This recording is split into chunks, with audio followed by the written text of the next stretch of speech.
Board for Tuesday, October 7th, 2025.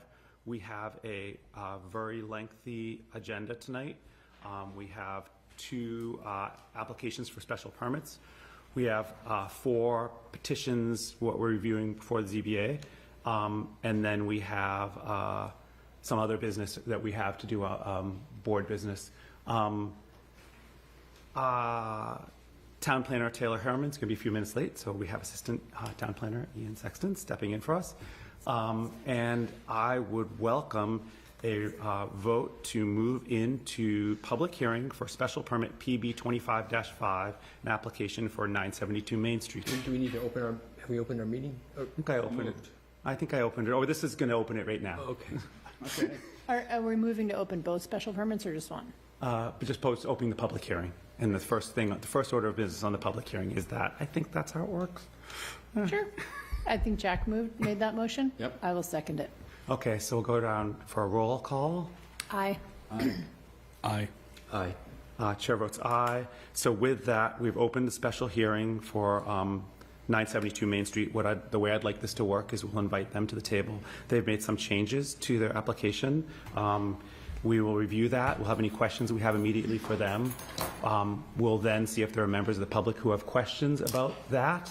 So we'll ask them to sit down if there are, and then come back, and then we can discuss.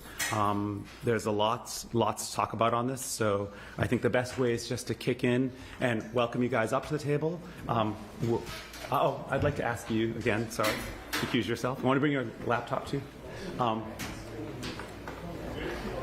We know who you are, but for the sake of our recording secretary from afar, if you state your names for the record, and then Ian can help you, or you can help yourself go through the packet as you need. And you have the floor to tell us what you've changed, and we're all ears. Good evening, everyone. This is Sid Gallup from Treetop Group, the owner and the developer of this project. And Brigitte Steenes, Inkstone Architects, the architect on the project. Perfect. So All right, and I'm going to start with running quickly through what we changed from last time. A lot has to do with the site plan, and maybe we go to the site plan if you can, all the way down. So we included in the diagram the parking radii, which we based on an SUV, a mid-size SUV from our software, what we are using, and made it a little bit enhanced graphically, so it doesn't show everything, made it more graphically appealing, but the radii should be okay. So the parking in question was the parking on the very right.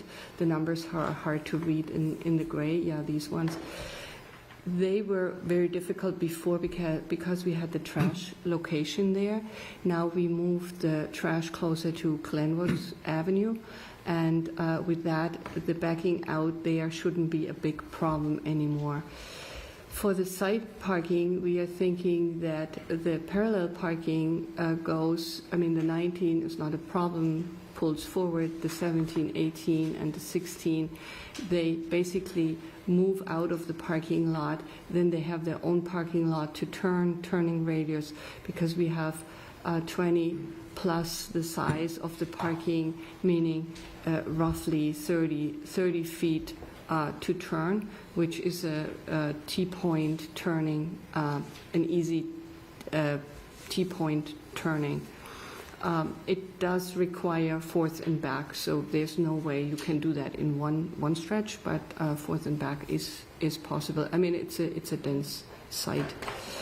Then the other thing we changed there is the parking of 19, that this is the adaptive parking spot, that it could be changed if needed to with a 5-foot strip next to it. Right now we are still in the landscape, we are still showing mulch, but it could be easily converted, and we could also provide just preemptively stone or asphalt there without a problem.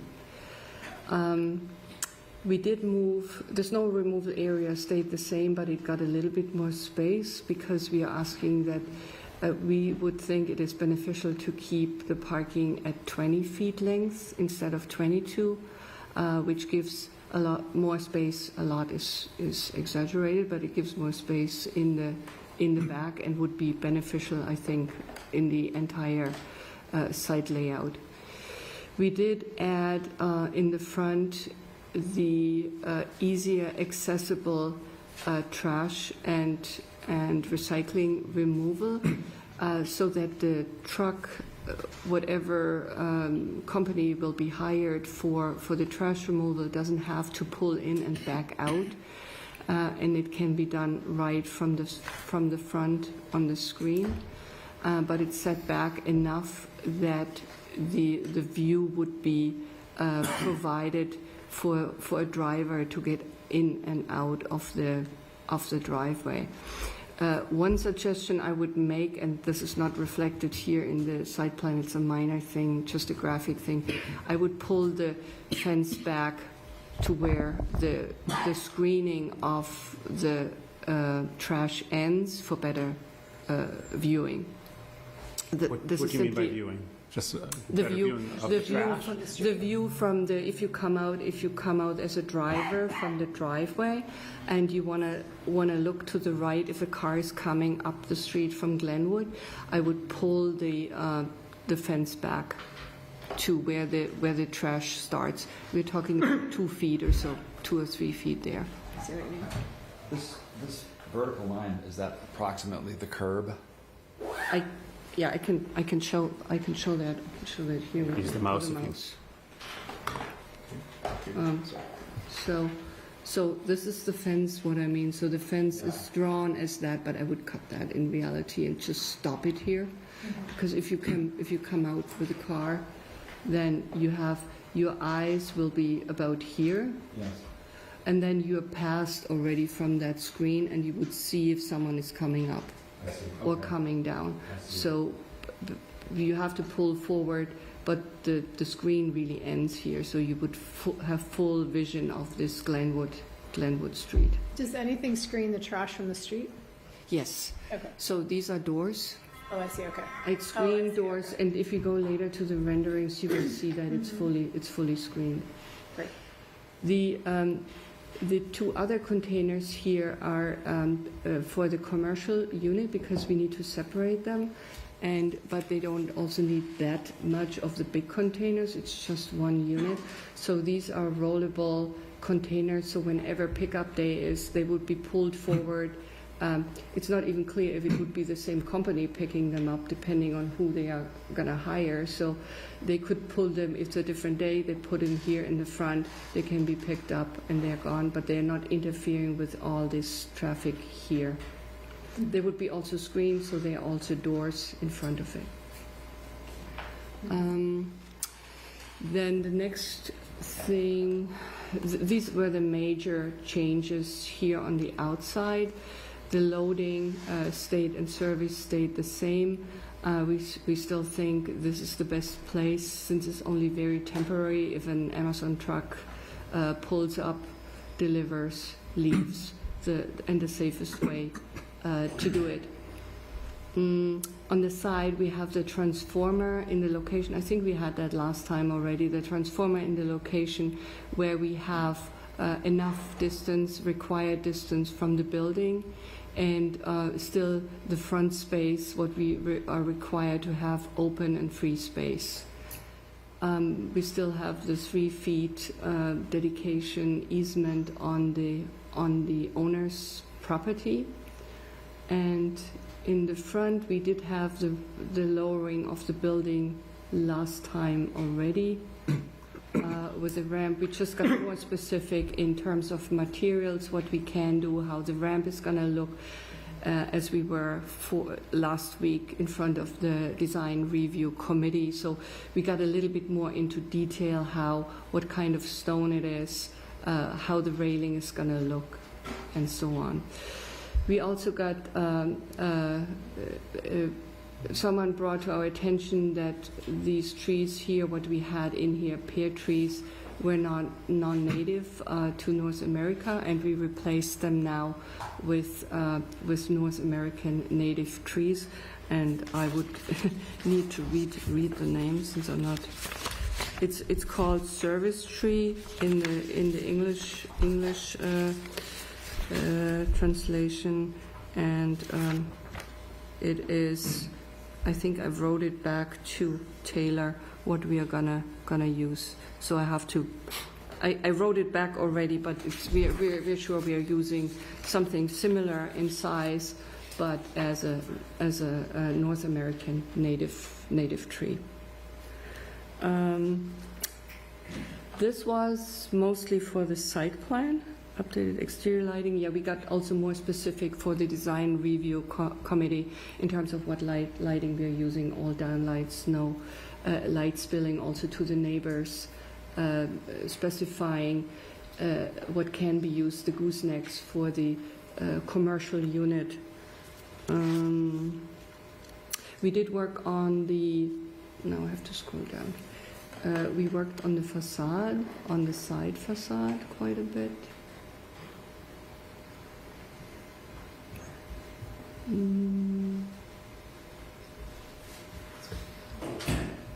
Oh, this might be also important to notice for the site plan.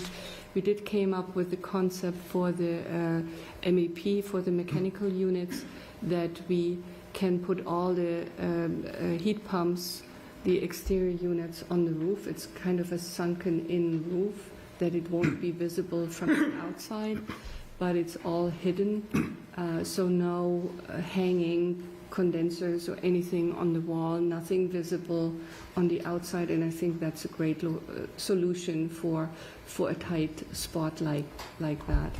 Yeah. It was also very appreciated by the design review committee to do that. So you can see it here. So this is the sunken-in roof deck. So from the outside you see it as a roof, but inside behind that there are all the units, and they are also easily to maintain because stairs go up there, and all maintenance can be done from there. That was that. Here's the sunken in again, and then we have all the light fixtures, the windows, the colors, and then the new renderings. Not too many changes here. We introduced some verticals. And we worked on, particularly on the side, and I think this is here. So the side facade got much better than it was before. You can see here the transformer, the walkway going down. This is the full screen set back from the street. I think that was all the changes. Everything Can I else. ask you a really weedy question Yes, about this sure. picture right here? Yep. Trash dump truck comes down the street. Mm-hmm. Are they going to need to pull in straight? You may not know this level of detail. Are they going to need to turn 90 degrees and pull in straight? And if so, how are they going to do that? And then are they going to need to back out onto Main Street, or are they going to be able to do a U-turn somehow? I think they do the same thing what they would do for any other property down the street.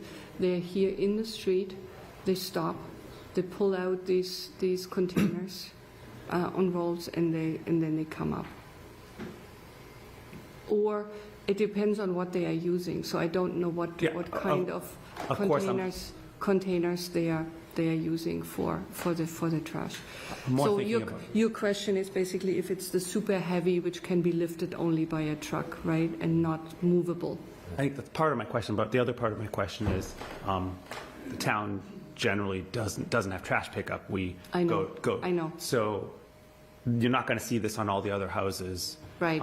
So you're also not going to see dump trucks on this road. So this road is not a great road for turning around. There's not a great turnaround on this road for a dump truck. So I'm trying to get my head around, the truck's going to come in, is it going to have to back out onto Main Street, or is it going to be able to somehow turn around in the spot in any part of... It would turn in the driveway then, because it's safer than backing out on Main Street. So the driveway is big enough that the turn can be done Okay. to back in and out and going back Okay. out. But these are details we still need to work also with the engineers, and they did send comments, so we did see the comments from the engineering department. Not so much on the trash yet, but these are then details we need to figure out how that works. Just a side comments, the depths we went with this figuring out what it could be is that we basically looked up the units, how many occupants it has, and how much trash volume should be provided. So the size does not come entirely out of the blue. It did come by a calculation, but a high-level calculation. Of course. So I think we know the size, the volume, but we do not know exactly what the companies exactly are using. Of So course. That's how far we went. Yeah, I'm just trying to think about how the truck Yes, is going to of get course. in and about, Yes. and safety of children on the street with, Right. because Right, none of the other true. houses on the street are going to need to have a dump True. truck come. So I just True. wanted to understand that, Yeah, but that's perfect. yeah, Thank you. Yeah, but I don't know this, but at what unit count do you have to have group trash removal? Like, could this be on the residents?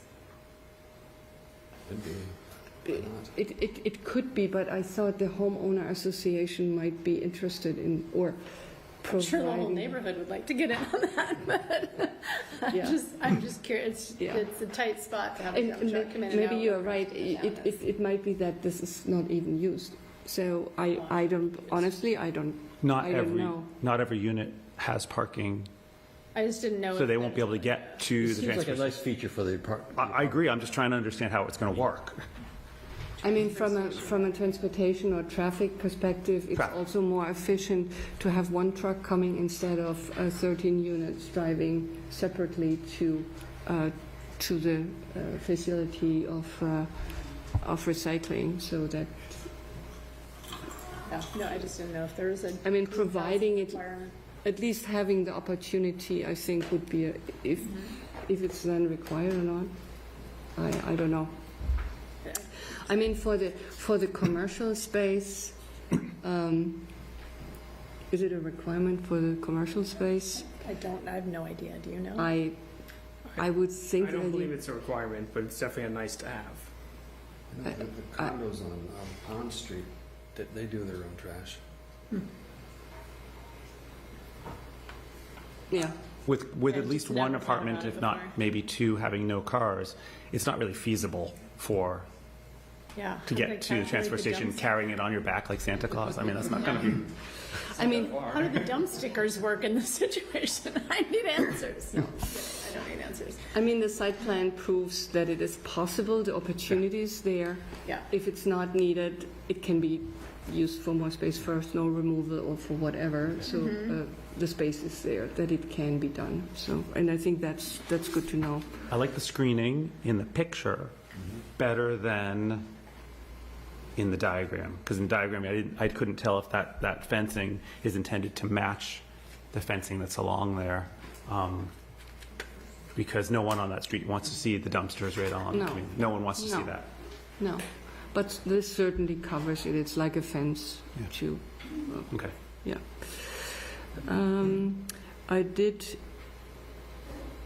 I think I talked about enough about the exterior, what has changed. The other big achievement was that we got approved for the affordable housing. So we have one two-bedroom unit approved, and this is on the, thank you. Thank you, Ian. Yes. It's on, yes. It's on the second floor, which is this one, and the 4B. It's in front, B. okay, I see. Yeah, it's 3B. here, it's the 3B here. Yes. So it has plenty of window lines, close to the elevator, and yeah, it's very equal to all other Perfect. two-bedroom units. Did the EOHLC opine on parking for that unit? Yes, so it's the group 1 MAB requirement that it has to be an adaptable space. So that's where I said in the beginning, the site plan has one space here where this area is 5 feet and can be made accessible. Okay. So that would be the parking space that went with Yeah, the affordable unit. Okay. correct. The other site-related, what is even more important, is that we did get the stormwater plan and the water management plan, and we submitted it. It was not in the original package, but it was submitted on this Monday, so yesterday. The engineering office didn't have time to review it yet. That was too short notice, but it is done by a certified engineers and stamped. So we are, I mean, there will be always things which will need to be still worked out. If we're getting deeper in the planning, in the construction, and we certainly, or in the permit, not in the construction, then it's too late. But before, in the planning phase, we will work with the DPW to work that out. We do have, I think that is mostly what has changed since last time. We are working. We have now all the team together to work with the passive house consultant. We have all engineers in place to move forward with the passive house planning, driving that forward, and I think we are in good shape for that. Okay. Thank you. Thank you. Any questions from the board regarding, let's start with regarding the changes. Then we'll let them go sit down and see if there's questions from the public, and then we'll go back and discuss the project as a whole, if there's any questions in specific about anything they've changed since we last saw this. I have no questions. There'll be plenty of chance to ask questions afterwards. Sure. I just want to make sure that, No, this is very clear. Thank you. I don't know if this is specifically to changes or not, so I'll just ask it and you can defer it if that's helpful. So there's more space for snow removal, which is great. And, I mean, we keep making great strides, so kudos for all the hard work you've put into this project. If it's the rare year that we all believe is going to happen and never does, that where we get a ton of snow, this is going to be a mess. Like, I don't know where, you're not going to fit snow in that section between these 4 cars. There's no way to sort of eliminate the snow. And so have you looked at all into executing an agreement with the property next door for those spaces if it's just too hard to get in and out? I mean, if it is the winter of the 10 years or 100 years in the area, one is having an agreement, the other one is doing the same what Cambridge and Boston does, is snow removal and carrying it and basically getting it out this one winter, to hire a company and just getting it out to a site. That's what all Cambridge does, it was Boston does. The closer you get to the city, they all have to do that because they don't have the space. They're dumping it in the bay though, right? No, they are not allowed to do anymore. No, Okay. no. Remember the pile in South Boston? No. was it Yeah. until June? Yeah. Exactly. It was still sitting there. Yeah. Not this year. Until 10 years ago, actually, 2015. yeah. Yeah, I Okay. remember that. But they have locations where they're allowed safely to put the snow removal, and that would be like a service, like a landscape service or any other service you can hire. Okay, and then how do we make sure, how do we as a board make sure that we just put that in our conditions or Would something? that be written into the homeowners association agreement? Is that, I'm not familiar with this. It could be written there. It could be written there that in an extreme situation where there's when they're running out of space, that it has to be either going through an agreement with their neighbors or with a company has to be hired to do that. Yeah, I would assume that the homeowners association would be hiring a vendor to clear the snow. I think so. Yep. And they know I haven't looked into that detail, but they know where they can dump it and their costs associated to that, but assuming it's just every 10, let's not say every 10 years, or it's this year and we haven't built it, then we have another 10 years. I just think I think at least those 4 corner spaces would be pushed to the street, and that would be a big disservice to the neighbors. So I think it's important that we make sure we keep that in mind before we Well, totally they can't wrap park this in the street, project. especially if there's, you mean park in the street? But like during the day, I mean, I would never put my cars in those 4 spots in the winter because there'd be no way to get in and out. I mean, I everything mean, will be for those of switched us who this have no way. garage, we're used to. No, but just those 4 corner ones where they have to be able to back They have to out be able to to let do it. another car out. Do you know what I mean? Yes. Like that. Just those 4. The rest of them I can. The one they that will work concerns me around it. more than that actually are, I can't read the number, the last 2. Yeah, that's what I mean. plows- Those 2, the but I plows- also think No, I mean the last 2 in the garage, because the plow's going to come in and push That's what I straight mean. back. And those last 2 in the garage. those are the 2. Those Yeah. are the 4 I'm talking about. I think 4, but At definitely least 2. the 2, when there's a pile there, it's going to be hard for them to get out. Yeah. Yeah. Okay, Anyway, that's. no, that's a good Yep. point.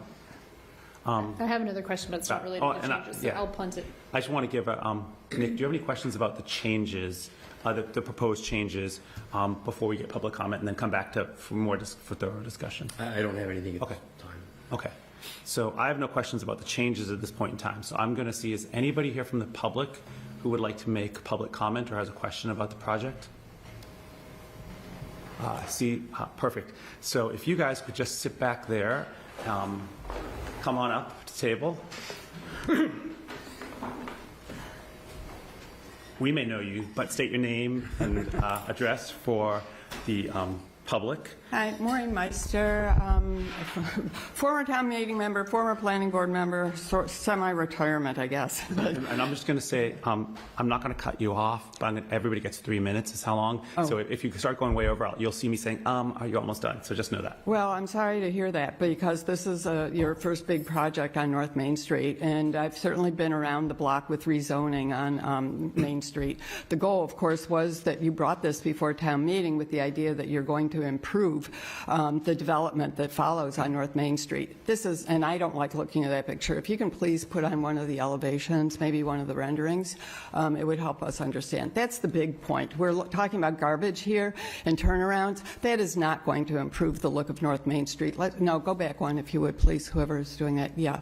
It just is, we go up and down Mass Ave going whether to Cambridge or Arlington. This is not going to enhance the street at all. The massing is pretty good. I won't say it's not, but then I was trying to go through here with my phone, looking up your new zoning for the North Main Street.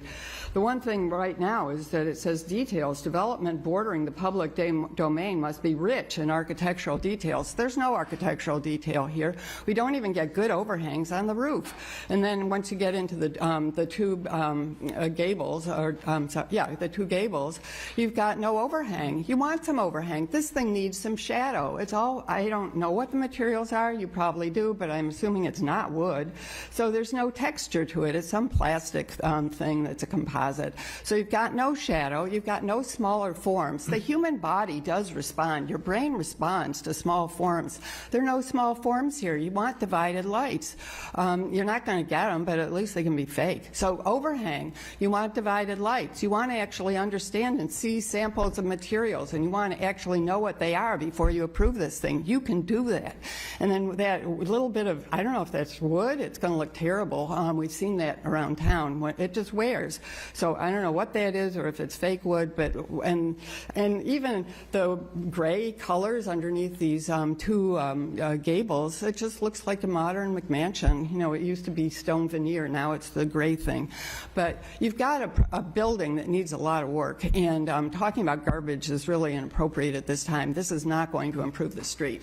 So I don't know if that's my 3 minutes, but I do urge you to look back at the zoning bylaw, the zoning, and look at that very small section, and then you do have some design standards, and you should be calling out and looking one by one and saying, does this meet your own design standards? Because this is not an attractive building.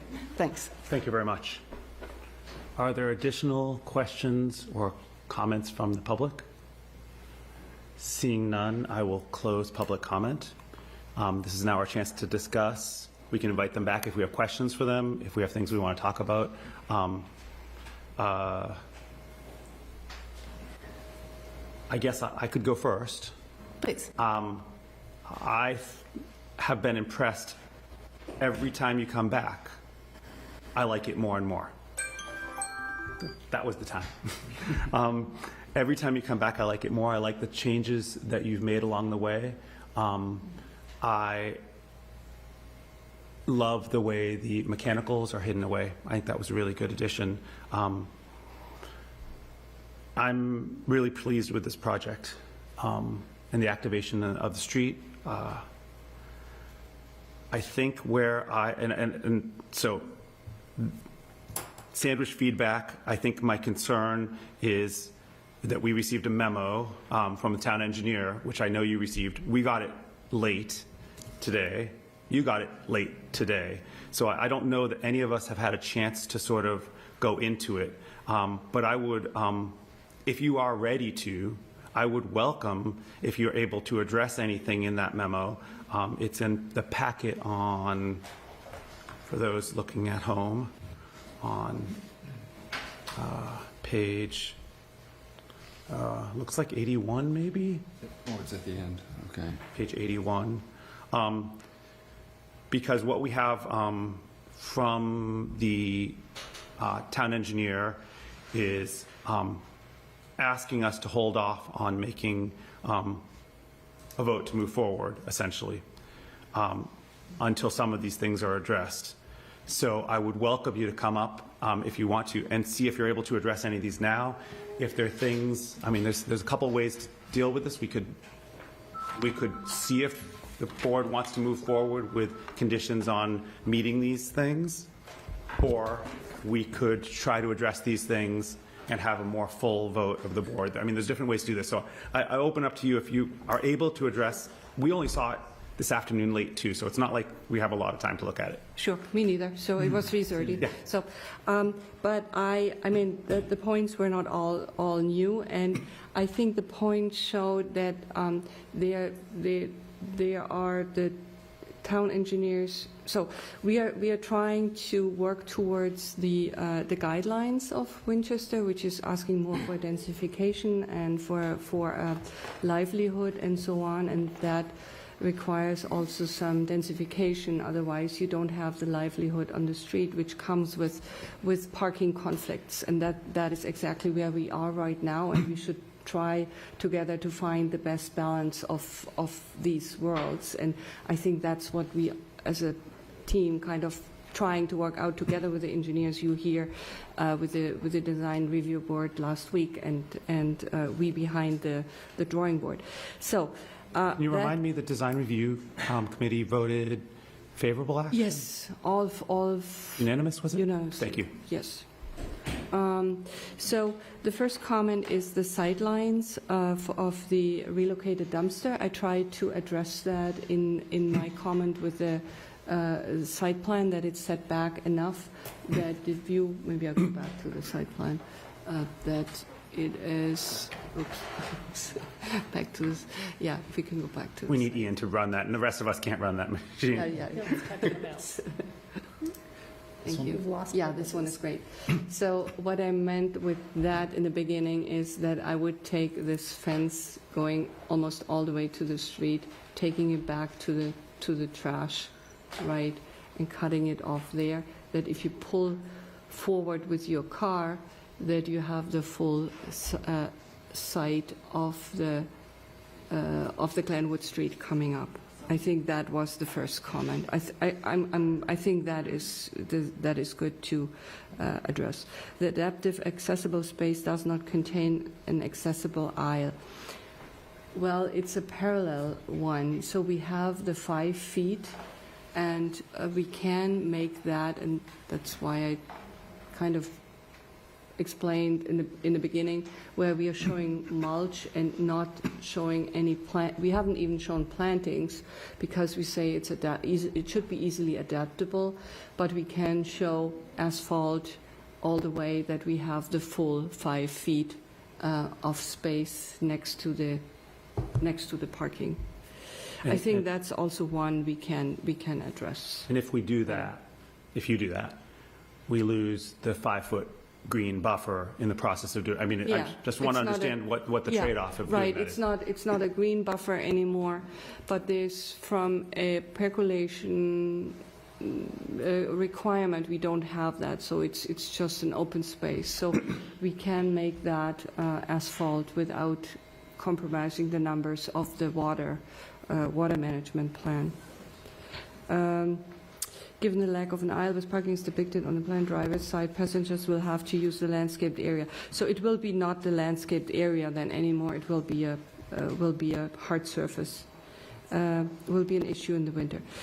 Yes, I mean, of course, that cannot be used as a snow storage space. I mean, that is. I think that needs to be clear that in that 5-foot buffer, there can't be snow. It will be when I the think snow falls. snow's really hard to picture until it happens, then everyone brushes off their car and this whole thing's a mess. Well, mostly what I'm thinking is not that it gets plowed there. When we get a foot of snow, there's going to be a foot of snow there. It's not going to get plowed. If the car's parked there, it's not going to get plowed over there. I'm not. Yeah. I'm just thinking about this all. I'm not saying. Yeah. Yeah. Like, Yeah. Churning radiuses, we can continue working with the engineers on the turning radius. We have used our radius, what we have from our program, from our software. If they would like to see something different, we are very happy to address that. But from my own experience as a driver, I know that I can turn my car there on a 30 feet space. So it's not it's even more than 30 feet. So I don't see an issue to have, it's basically 32 feet, what you have if you're coming out turning. It's not the easiest, it's not the most convenient in one stretch, but fourth back will get you there. It's more urban, it's more urban parking, yeah.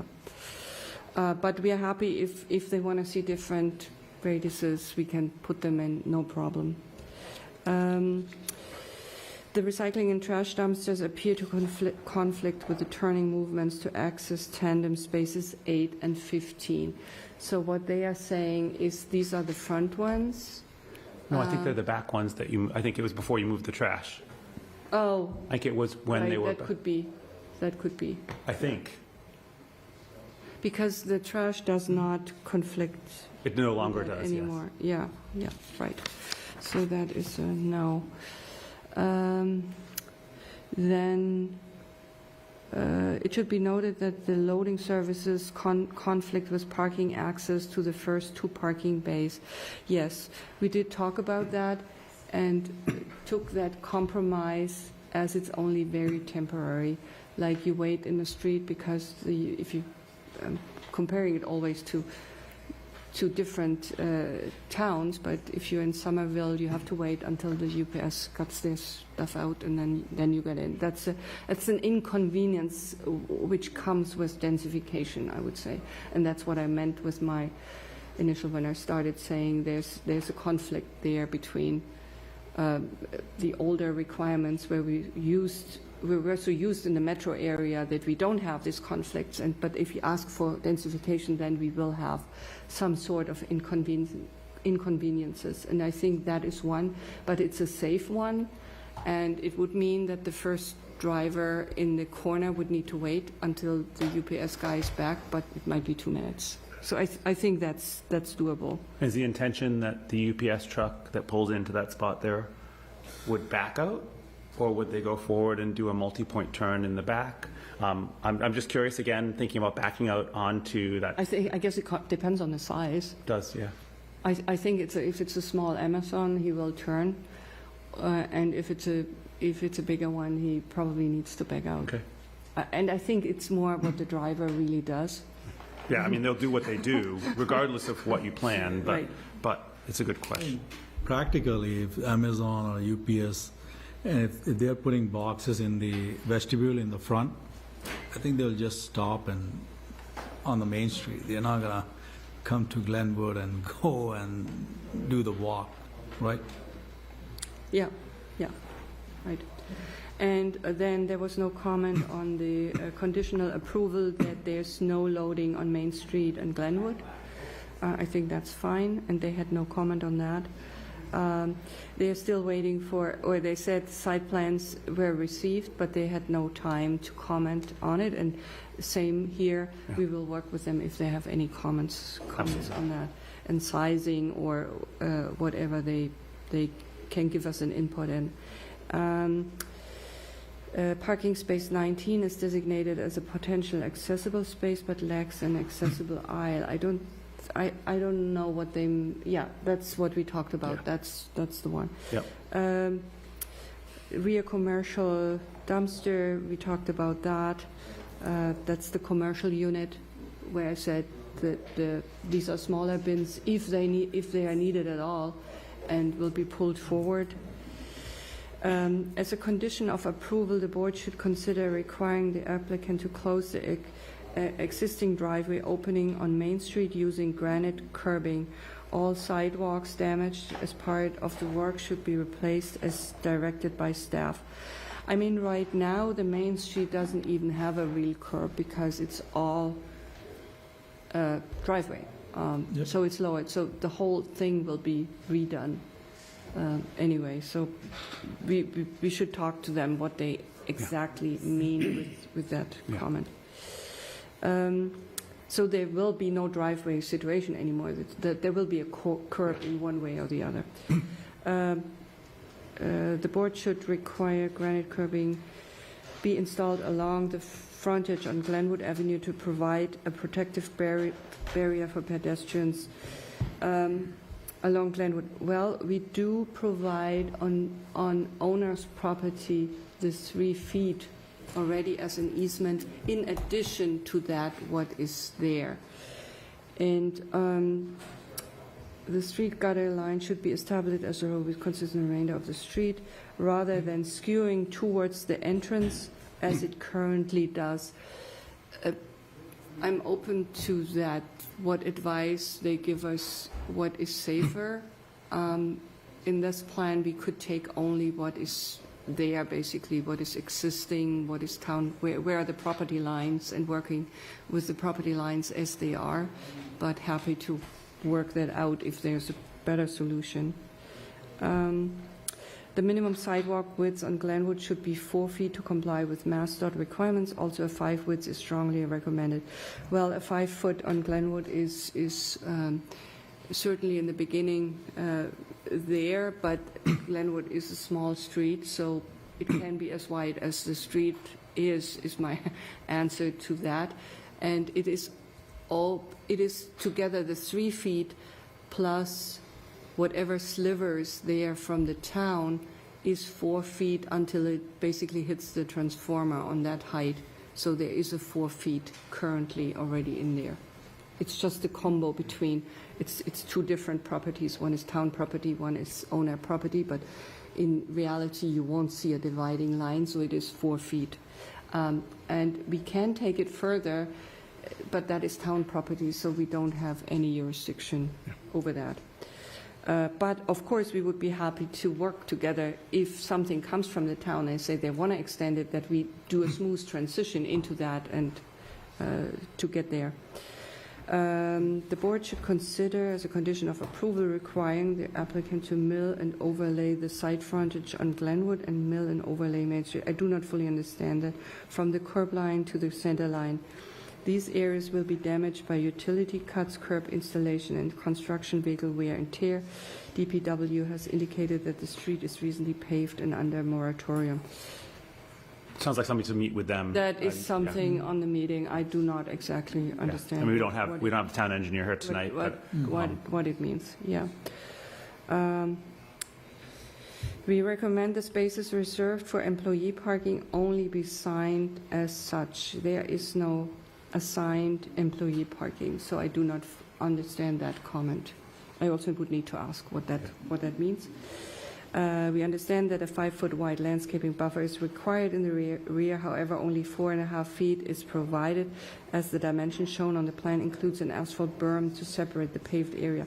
Well, the curb which is shown there, if we do that as an adaptable parking space, would go away, of course. So it would be one flush, plain parking space 5 feet, and then it's 5 feet. So we have a dimension line in there which goes from the parking spot line to the fence, to the property line. So we do have the 5 feet.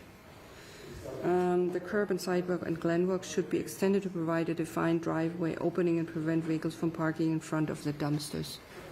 Yeah, sure, that's okay. Given the amount of excavation in the rear corner of the site, it is unlikely that the 2 trees shown to be protected will survive. I don't know. I went to a site today in Arlington where we did a big development, and we thought we could not save the trees there, and they were even closer. The buildings are standing, the tree is still there, and we did all the effort to save it, and we did.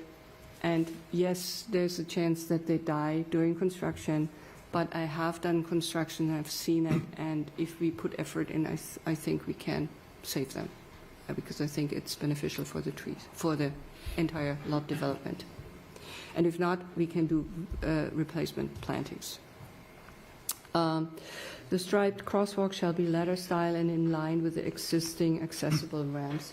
Okay, yeah, that's a good comment, and we need to work on that, maybe moving the ramp, that it's all one line. We wanted to have the striped crossing set in, because we cannot have it right at the street, so we will work probably with the ramp, that it's one line, and that's, of course, no problem to address that. That's very helpful, I hope everything. I addressed all the Yeah, all no, the that's very comments. helpful. Some of those, I think, will require, if we make a vote tonight, some of that will require discussion with the town engineer after the fact and the town planner. If we don't make a vote tonight, some of that can be discussed with the town planner and town engineer for a future vote. So I just wanted to set that up, that's like, I mean, what I'm thinking. our interest would be a conditional. We are open to a conditional vote. If that is an option, we are very open to that Okay. for Okay. discussion. okay. Thank you. So it's our chance to talk. We can continue to ask them questions or kick them off the table, whatever you guys want. If you have questions, I would, at the risk of dragging this out too long, I will reiterate what you just said in your comments, that I appreciate all the effort that you put into this and the responsiveness. I just had one point that was really kind of self-directed. We have our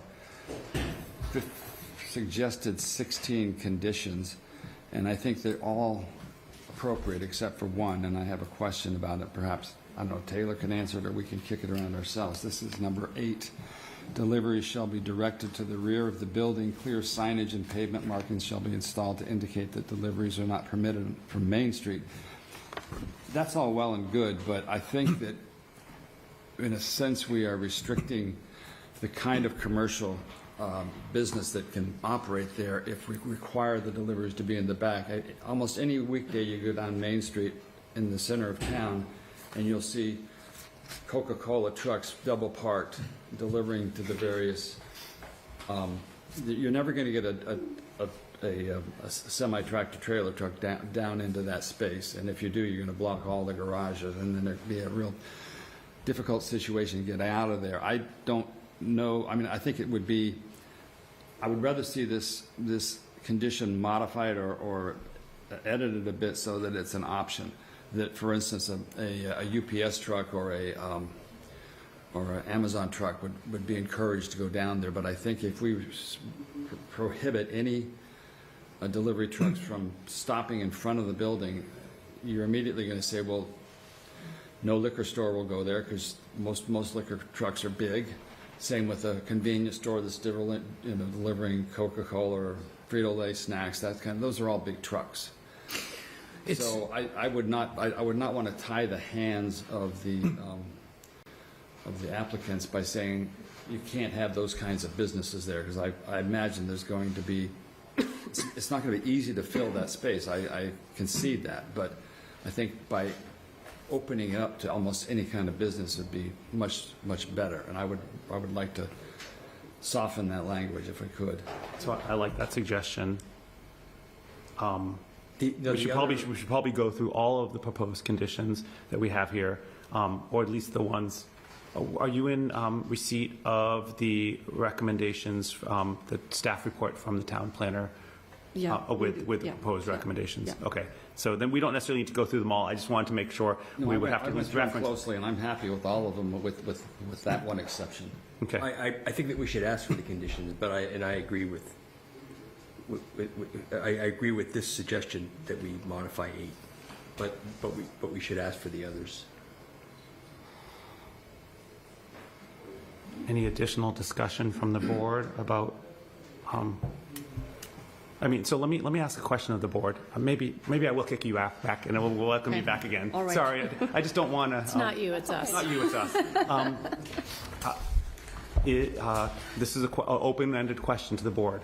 Are we prepared to make a vote tonight conditional on both these conditions and getting, which includes working out with the town engineer, town planner, a number of things that are still outstanding, with appreciating that if correcting those could potentially make a change in the building.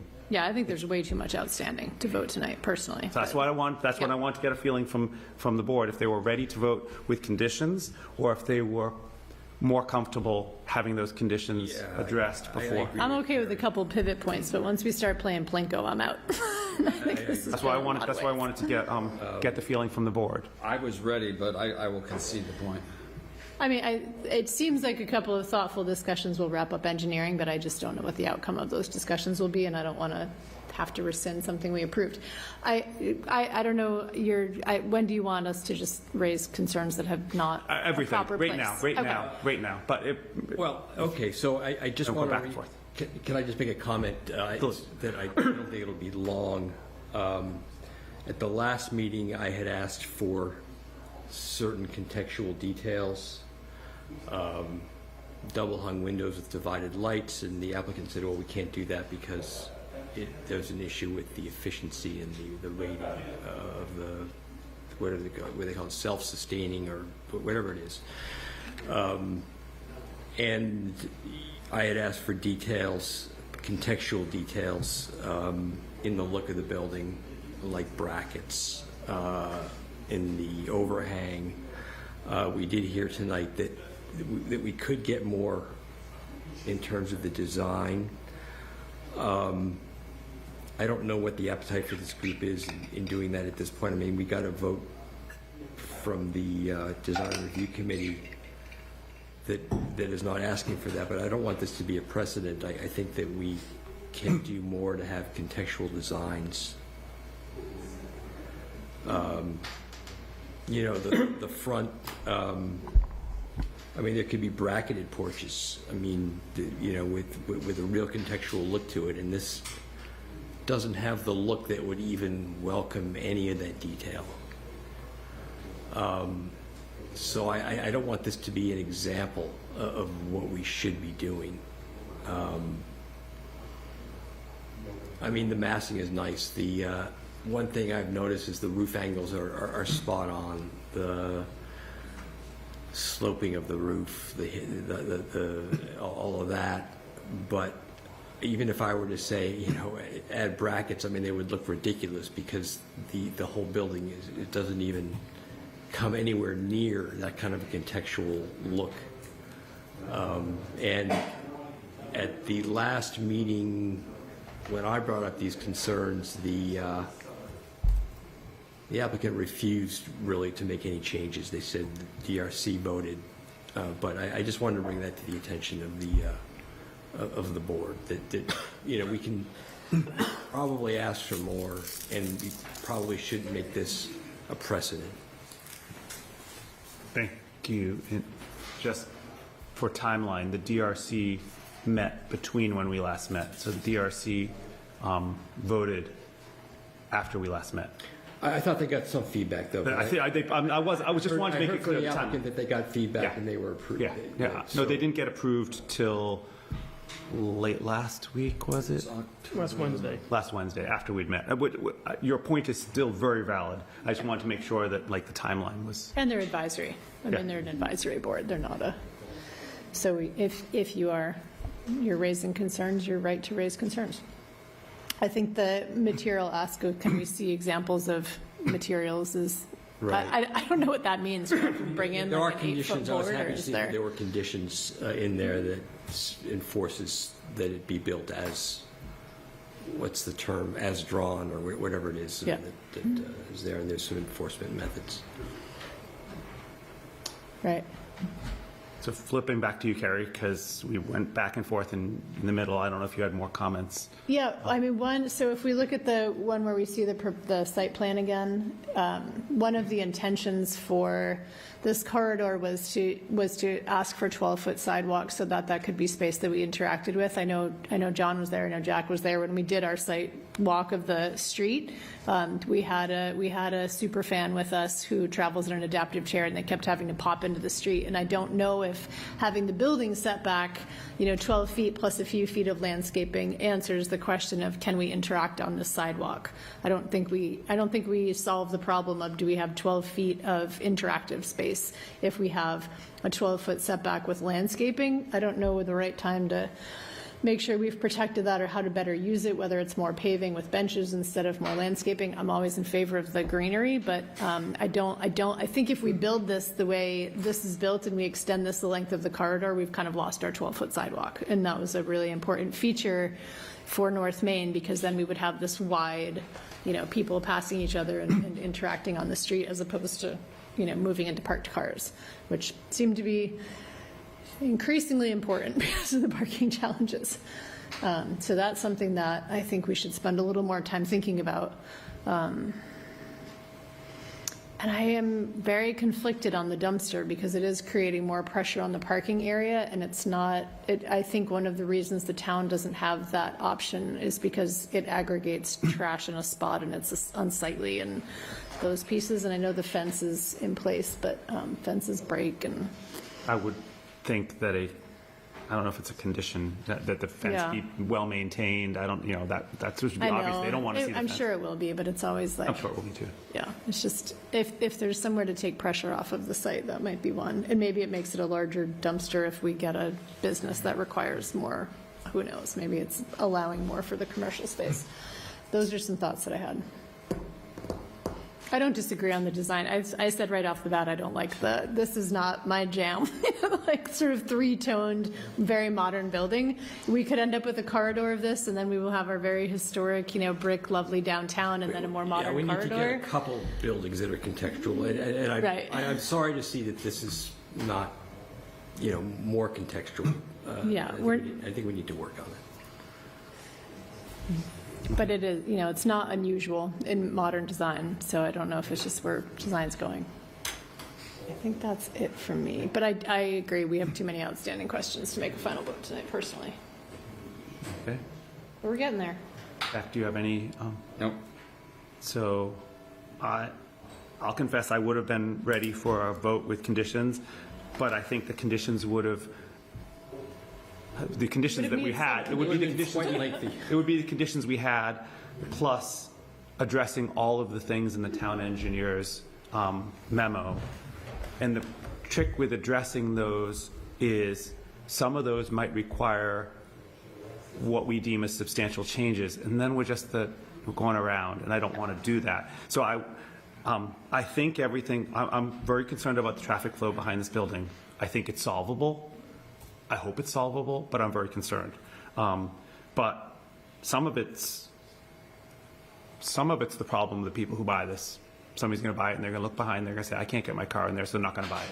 And that's something they're going to have to factor into the price of how they sell it. Somebody says, I can't get my car out. I think that the applicant made a very good point, that we are just at the edge of the urban area, and if you go into Arlington or Somerville, or even some places in like Medford, or you'll see these kinds of developments where it's not easy to get in and out of them. Yeah, I mean, you got to get as many parking spaces in there as you can. Exactly, and I think and that- you can't have the perfect. What is it? The perfect be the enemy of Good, yeah. the good. Yeah, don't Agree. agree. So I think, I would take Bridget's point very strongly. I guess what I would respond to that is that part of this building is on the it's really towards the edge of our, like, if we look at Main Street, it's almost in Woburn, it's as far out. It's the more residential. It's why I personally don't have a problem with the design, because it's not surrounded by downtown brick buildings. If this were closer to downtown, it would be a more urban setting. I would be less concerned about the parking, and I'd be saying, I don't think that design is contextual for where it is. So I feel like this is more residential. No, it's still important, though. I mean, It is, when but you're looking at the run from Winchester to Woburn, I mean, it's got a certain feel to it. well, my point was, I don't think you can have it both ways and say, this is dense urban, which is our downtown, so therefore the parking has to be tight. But it's also more residential. I see. Well, one of the things that when we had the consultant, what was the name? What was the consultant's name that was with Foreign Place? Michael Wayne. Michael Wang. And he went into some great detail talking about the whole North Main Street accommodating density in a way that Winchester really hasn't seen before. So I think the intent, at least from what I read from some of his comments with the whole zoning, was that, yeah, we're going to see density as we move up there, and that's part of the point of the rezoning of North Main, is to allow greater density with offsets where we can get retail at the first floor, it's this and that. So we are looking at a different paradigm in terms of the relationship between the building and parking and all of this, you know, as we kind of contemplate the new, you know, the new zoning that we've put in place. So Taylor, do you have recommendations of how we should move forward? It sounds like there are some issues that need to be addressed. They could be addressed before or after a vote. Do you have a recommendation on that?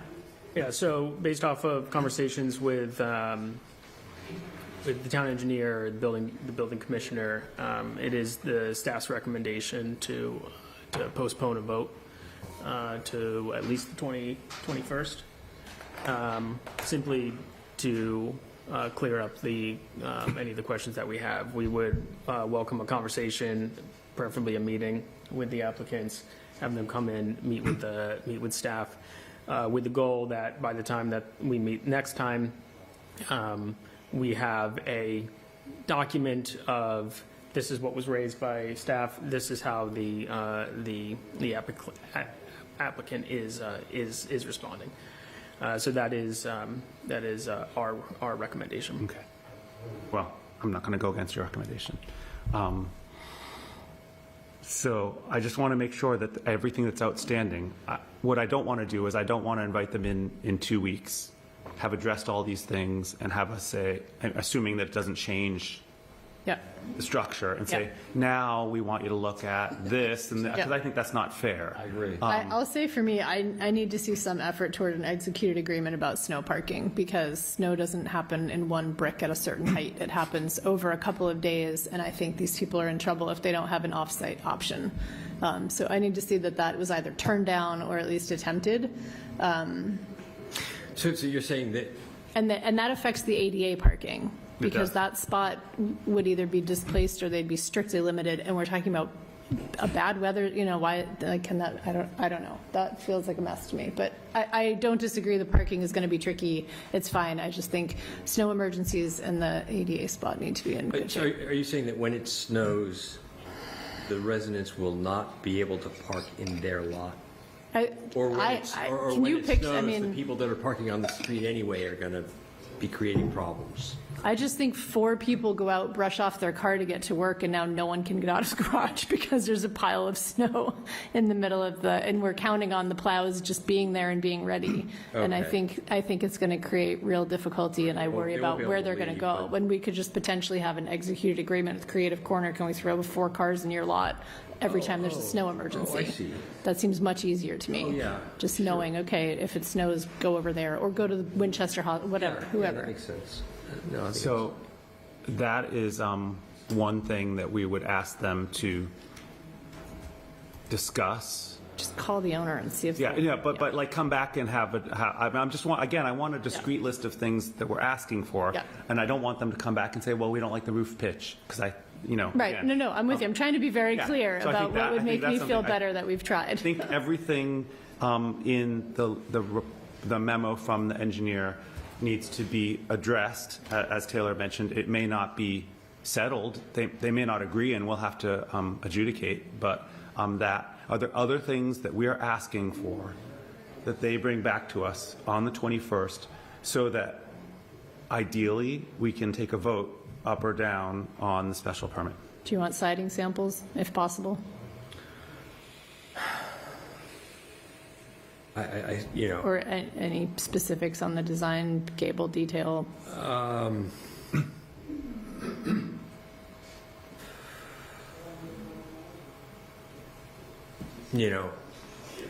At this point, I mean, I don't think that they've agreed to do anything that I've asked for. I mean, I Go suppose- down swinging, Nick. What do you want? I mean, I guess we should look at the samples. I mean, If possible. We'd If like to see possible, samples of the So that's materials. three specific requests. One, to address the memo from the town engineer. Two, for a snow plan of some sort, at least come back with responses. Three would be siding material samples as appropriate as possible. I mean, is that what I'm hearing from the board? Yeah, And what helps your concern about commercial trash removal? I think it's something we need to work out with staff in terms of rephrasing that to be a little less restrictive. Okay. So that we can ask Taylor Yeah. to address. I'll talk if you have any questions. So, to you guys, do you understand what the board is looking for? I tried to narrow it down because I want to be, I'm not trying to slow you down. I'm trying to hopefully find a way to get to yes at our next meeting. And it sounds like there'll be a lot of legwork on your part coming back on the 21st, which will be online.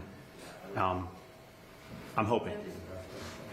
That is hard with the samples. That is hard with the samples. The samples will potentially have to Samples come. could be made available in Taylor's office. Be made available to Taylor's office, and members of the board can come into Taylor's office as appropriate. I didn't know, I had them in the car until yesterday, basically, right? That's very funny. Okay. But At least it's I easy. didn't know it's relevant, so after we did the design review committee, I was happy to bring that to the office. Fantastic. That would be very has design review evaluated and the selections? I mean- Come on back up. Come on up, back up so you have the microphones. We brought all the samples, the window samples. Yeah, I mean, sound I don't know that I samples, can do more than the design review has done at this point. We brought all the hard field, the really touching. They were there. I saw them. Oh, yeah, right, I was in the right, you back. were there, right. But for the sake of completeness, those three requests, one of them would be to drop them off in Taylor's office, and members of the board can, That's okay. We should bring Taylor. yeah. Yeah. No Yeah, worries. yeah. Okay. For the windows, just to address that, I did ask our window, I mean, there are casements. they are not even SDLs for passive house. Okay. They are not available, because it's so, it's another No, but I conflict mean, thing. it's the whole look. I mean, you couldn't have decorative brackets because it's not that kind of a building. I don't But know, you'd have what to- do you mean with brackets? You'd have to redesign the entire thing. I mean, What do you mean with brackets? I don't in know. the overhang? You know, the way many of the buildings look here. Oh. Yeah, little. Oh. Right. I mean, You know- right. You would have to redesign the entire thing. It would look ridiculous the way the building Yeah, is. it wouldn't go set up now. together. It would It wouldn't not go go together. It wouldn't go And together. I'm not going to suggest you to do something that's ridiculous. But Yeah, I'm not too much- I'm not pleased that it's not that kind of a building where it would go together. I do understand, but it does go together right Right, now, and we right. cannot add just something here. No, you That can't. would be sugar coating. No, it would be sugar coated. Well, Right. I think we have some marching orders for us and for you. Sorry. I'm sorry we couldn't get to a vote tonight, but I think the vote, which hopefully will happen on the 21st, will be even better as a result of this. And we really appreciate everything you've done. You've really made a lot of, like I said, every time I look, it looks better. So I appreciate that. Thank you. Thank you. Thank you so much. Thank you. Thank you. Thank you. Thank you. So, yes, motion to continue the public hearing. I've got to get For the 21st? to the 21st. Second. Roll call vote. Aye. Aye. Aye. Aye. And welcing back to the table, Vice Chair. John You know, Cortez. it's been interesting. I don't think, I'm having a hard time believing that I'm saying this, but it is helpful, I think, to have these meetings in person, and I'm wondering if the board wants to consider having the next one in person. So I happen to know that on the 21st, the ZBA is holding a public hearing in this room Okay. for Okay. Washington and Swanton. Right. So we couldn't be in this room. Okay, if all we right. All right But, then. but we can certainly, And I don't know what the We can- appetite is for Zoom our that. meeting. we can talk about that offline, because scheduling we can do by email, and that's not an issue that sub open meetings. So, There's the couple of rooms downstairs. yeah, we could be in a room downstairs. We can, but that's something. Whatever you want to do. That's not a lot of room. I'm not going to be here, so I'll be I'll be one less person. So we are still in public hearing, and we're going to move on to the next order of business We're in in our sync public with Concom, hearing, so we can't take which is for special permit PB 25-6, and Out in the hall. which is for 10 Converse. We're still calling it 10 Converse because although the plan is to refer to it as 33 Mount Vernon Street, it still was submitted as 10 Converse Place, so they'll have to do that. So if you would like to come on up, and anybody else that you would like to, again, we know you, but again, for the record, state your name, and I guess we'll start out with any changes to what you have in the packet for us, because you have some new drawings and new things, so that would be helpful. Yes, we actually have a thumb drive we can Oh. over to somebody. That would be Ian. We should have, unless there's something new, we should have everything you sent us. We sent something later this afternoon. You did.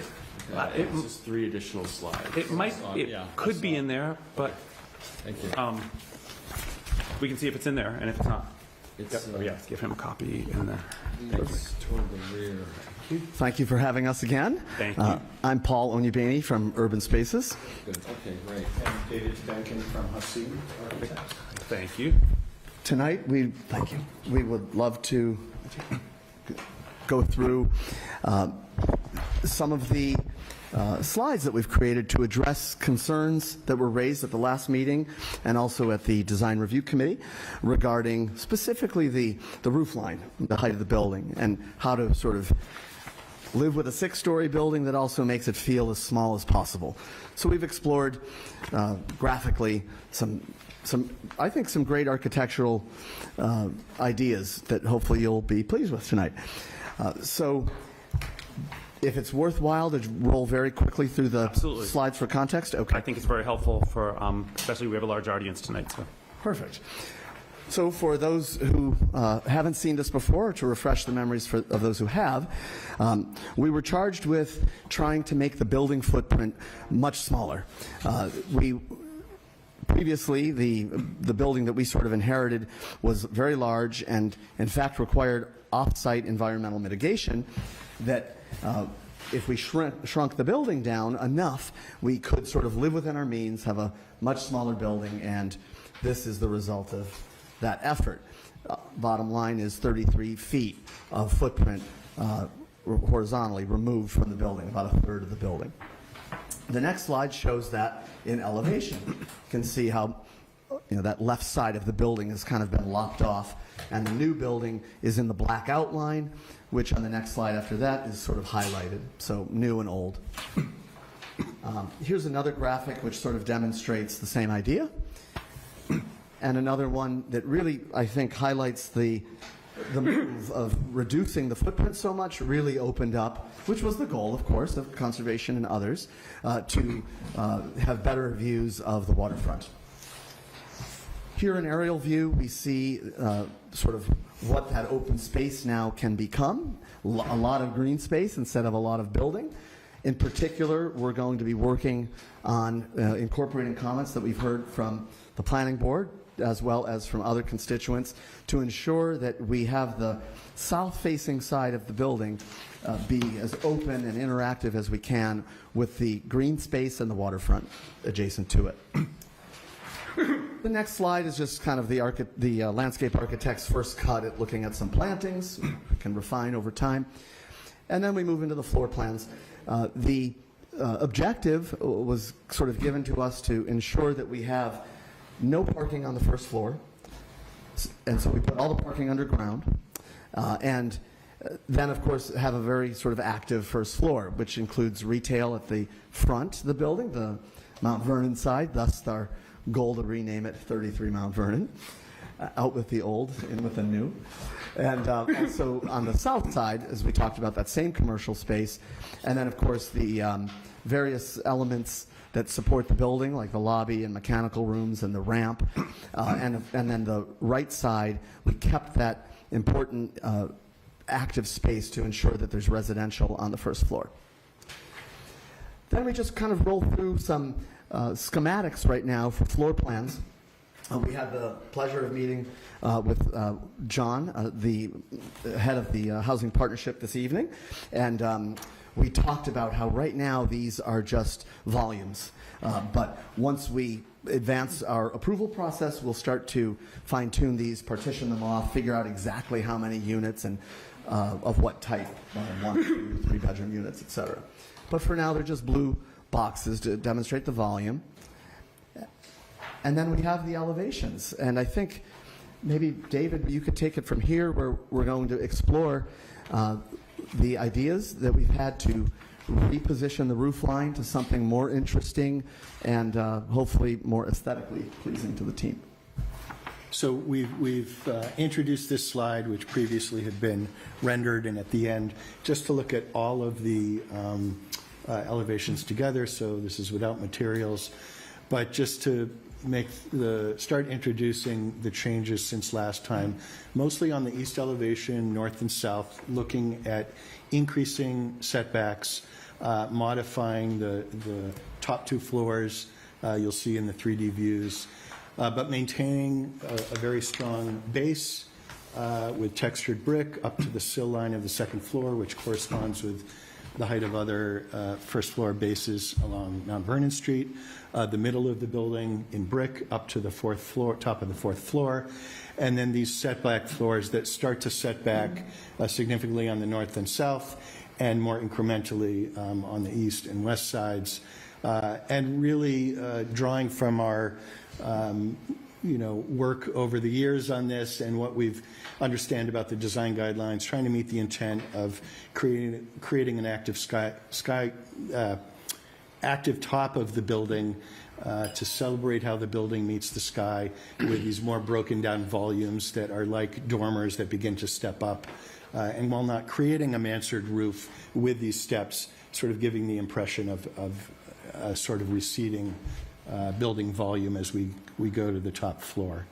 Forgive me for interrupting. Are any of these changes, not that I want to stop you, are any of these changes from what we saw 2 weeks ago? Yes. Okay. And when it's you get easier to to something explain. specifically changed, tell us. Yeah, easier to explain in the 3D views. So I just interrupted you right before you were about to do it. Okay. Sorry. So view from Mount Vernon Street. You'll see also towards the end of this, we're gonna walk through what you saw on the 16th and then what's been changed, and I can point out the differences. But and then there's some additional views at the end that you had requested and Design Review Committee had requested. In particular, from this view, we were asked to look at that upper volume that was sort of blank where the elevator and egress stair is on the 6th floor and figure out how to blend that in more. We were asked to introduce some windows there and look at how we transition to the volume of the elevator head house. And so this is what we presented to the Design Review Committee. You haven't seen this yet, but we got some feedback about maybe we went too far with this, that it's the rhythm of these very fine lines, the dark color of the metal of this higher volume, and this window, which is basically a fake window into the elevator shafts, could be treated in a different way that downplays the whole thing a little bit and makes it disappear into that upper volume more. So you'll see some options. So that was proposed. What did you take away or do? So there is the existing, or what we presented on 916, what we were trying to do was sort of activate that sixth floor volume by putting a new window into the stair that's there, a fake window into the elevator head house, and try to treat that a little differently, more intentionally, kind of celebrating the fact that it's a little bit taller there, but rather than a little add-on volume, it is more integrated into the building. Okay, great. But later, you'll see, I want to make sure this is the right. Is this the? We gave you the front drive, but I'm not sure this is actually showing. Okay, so we might have to pull up the other, there's one slide that's been inserted at that point.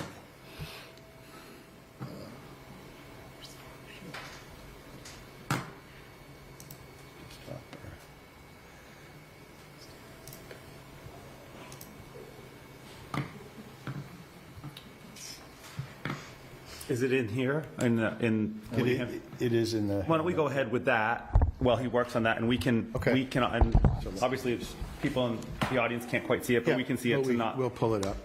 not take everybody else's time. So, slide 15 is what I showed you. Slide 16 is something Taylor had requested. Excuse me, David, you Yes. said that in slide 15, did you get a little pushback from DRC about the texture that you've added there? Is that what you said? There was a question about looking at this in other ways because of the texture, the darkness of the metal, that it was almost drawing too much attention to itself. So Not see it. So 14 is the one that You saw last time. that we didn't, or that it was. But I like the addition of the windows, and I tend to agree with the DRC about the texture. Yep. So slide 16 is something Taylor asked us to look at, which is taking the adjacent building, the insurance company building, and bringing that up to the equivalent of our third floor to see what a future development, there it is. Yep. What future development on that site could look like at building out the full site at 3.0 FAR. So that's a 3-story structure which is slightly above our sill line of the 4th floor, but corresponds to the height of the white block.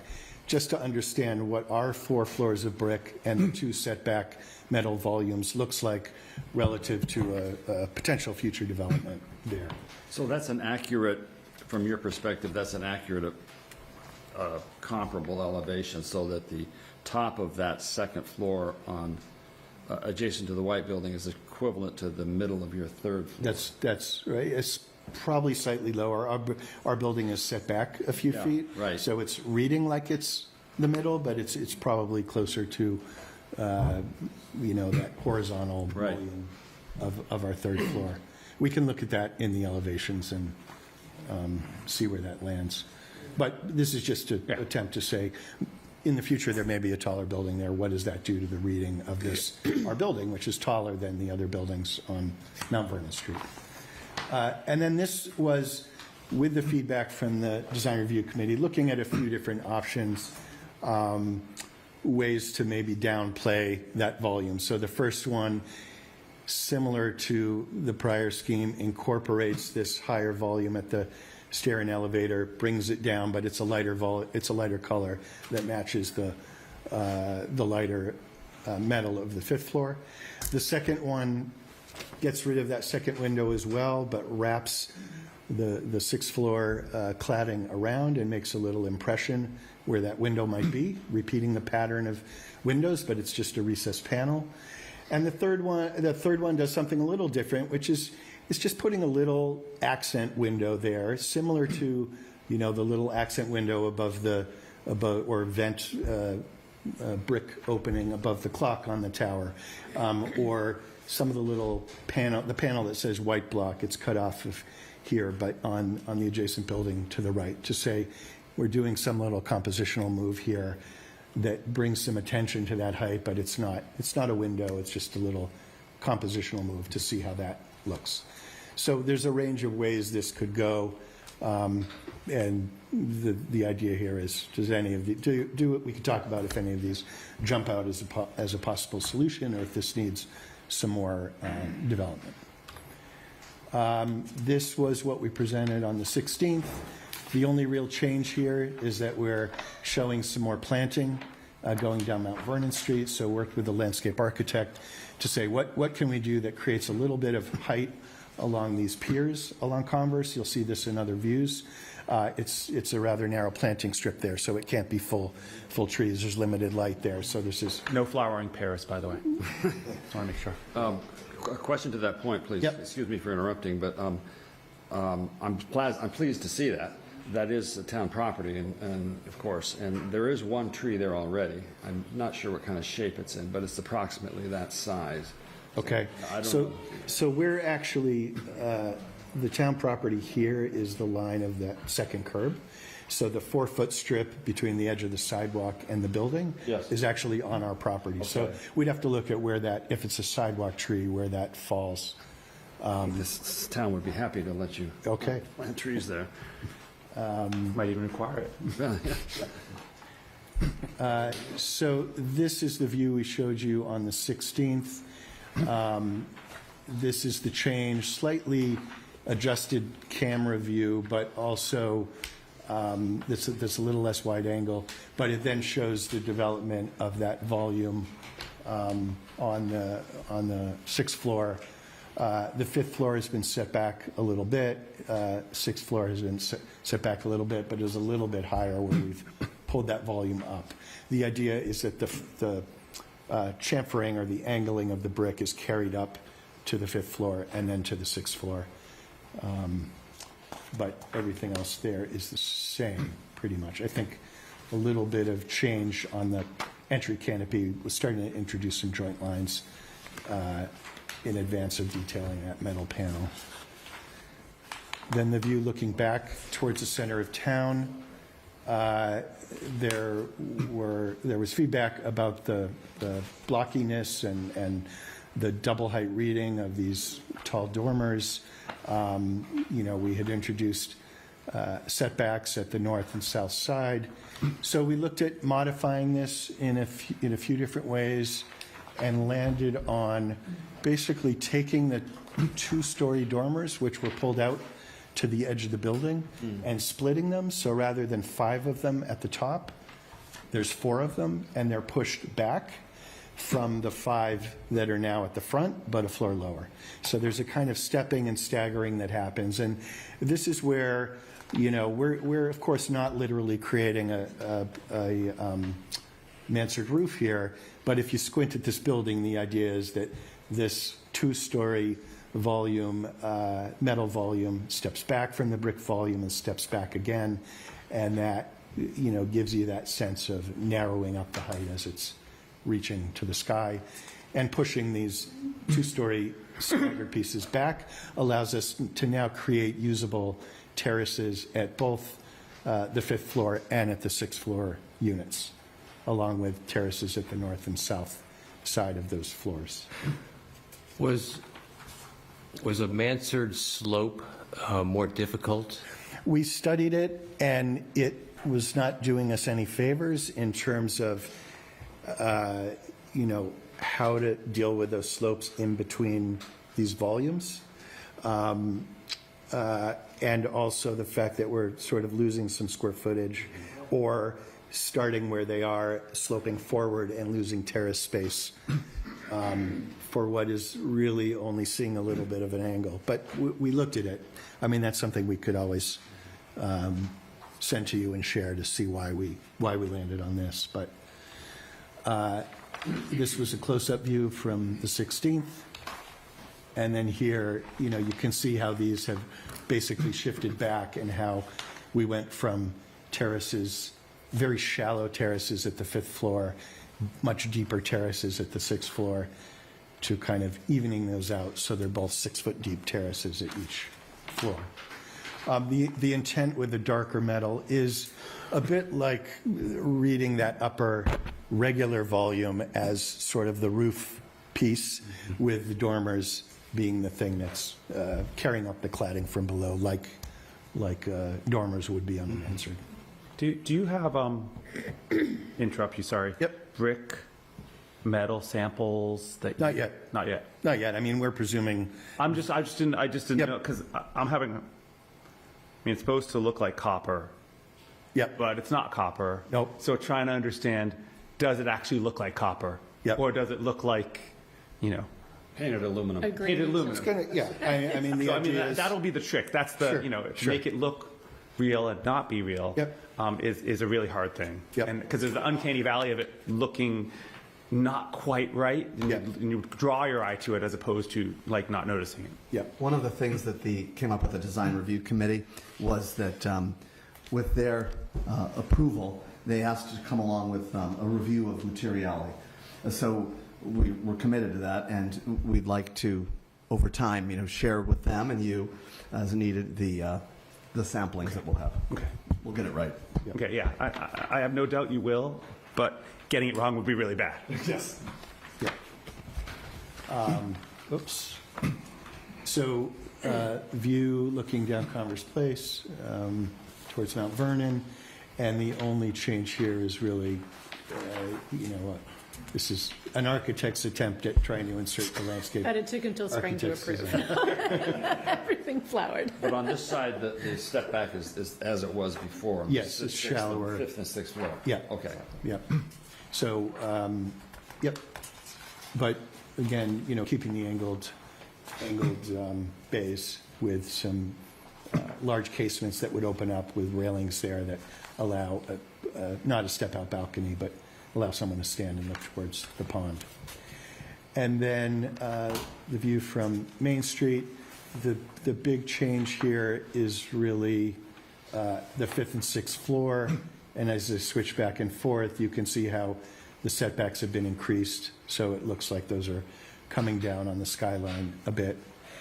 And then similar to what we did on the Mount Vernon view, we've added this view to say, if this were ever a 3.5-story building, this volume we pulled out of the zoning guidelines was Dennis Carlone's diagram of, I think, a 3.5-story building with a sloped roof up into that or a fourth floor up into that sloped roof.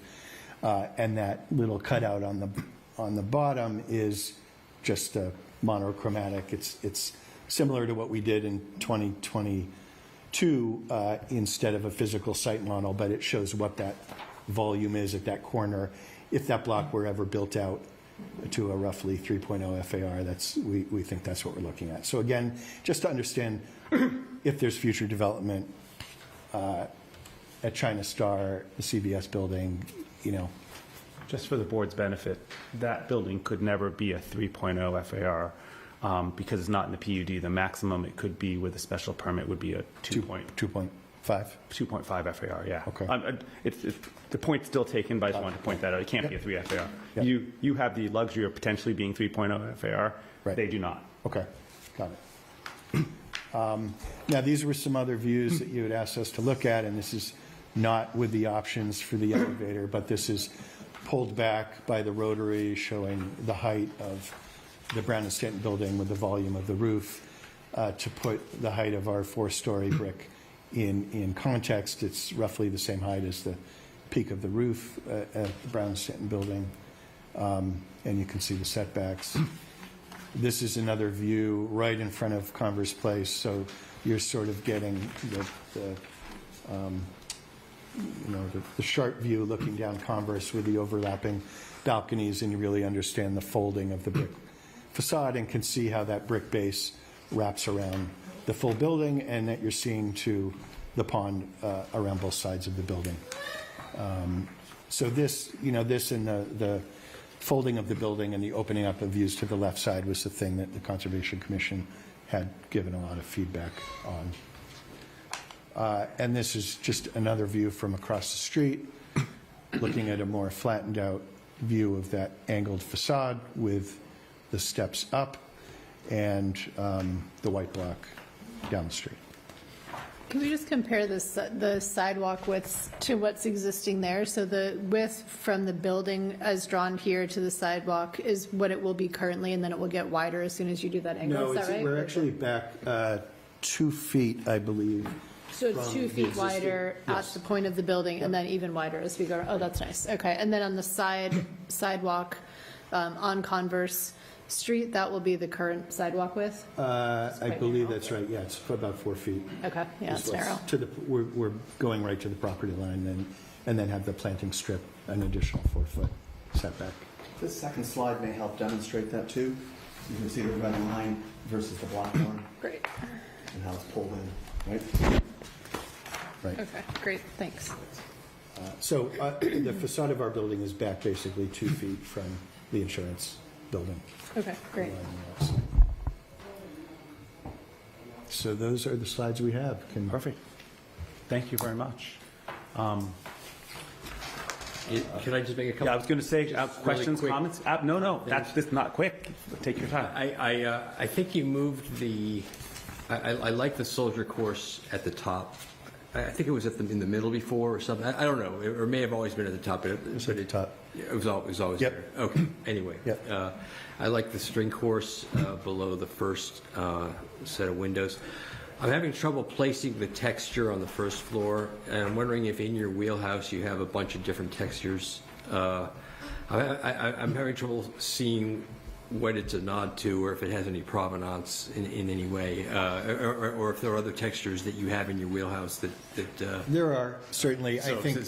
Just to kind of bring that up in advance, Yeah. way in Yep. advance. Yep, I mean, I think that, Yeah. so the concept for this portion of the building, and this came out of talking, in 2022 with the various design consultants we worked with, and with the planning board, is that we have some kind of texture here, and it's giving a nod to some of the textured bases of the bank building, parts of town hall, which are more rusticated, in some cases more rusticated. I mean, I can see it's stone. textured, but I don't know where. I don't know. It doesn't Relate it doesn't directly. relate anywhere to anything in the past or to any of my catalog of. Catalog of textures. So what we're showing there is basically every other course Right. is pulled out Okay. an inch and creating a shadow. It's similar to the kind of striping that is used on the stacked soldiers at Right. the top.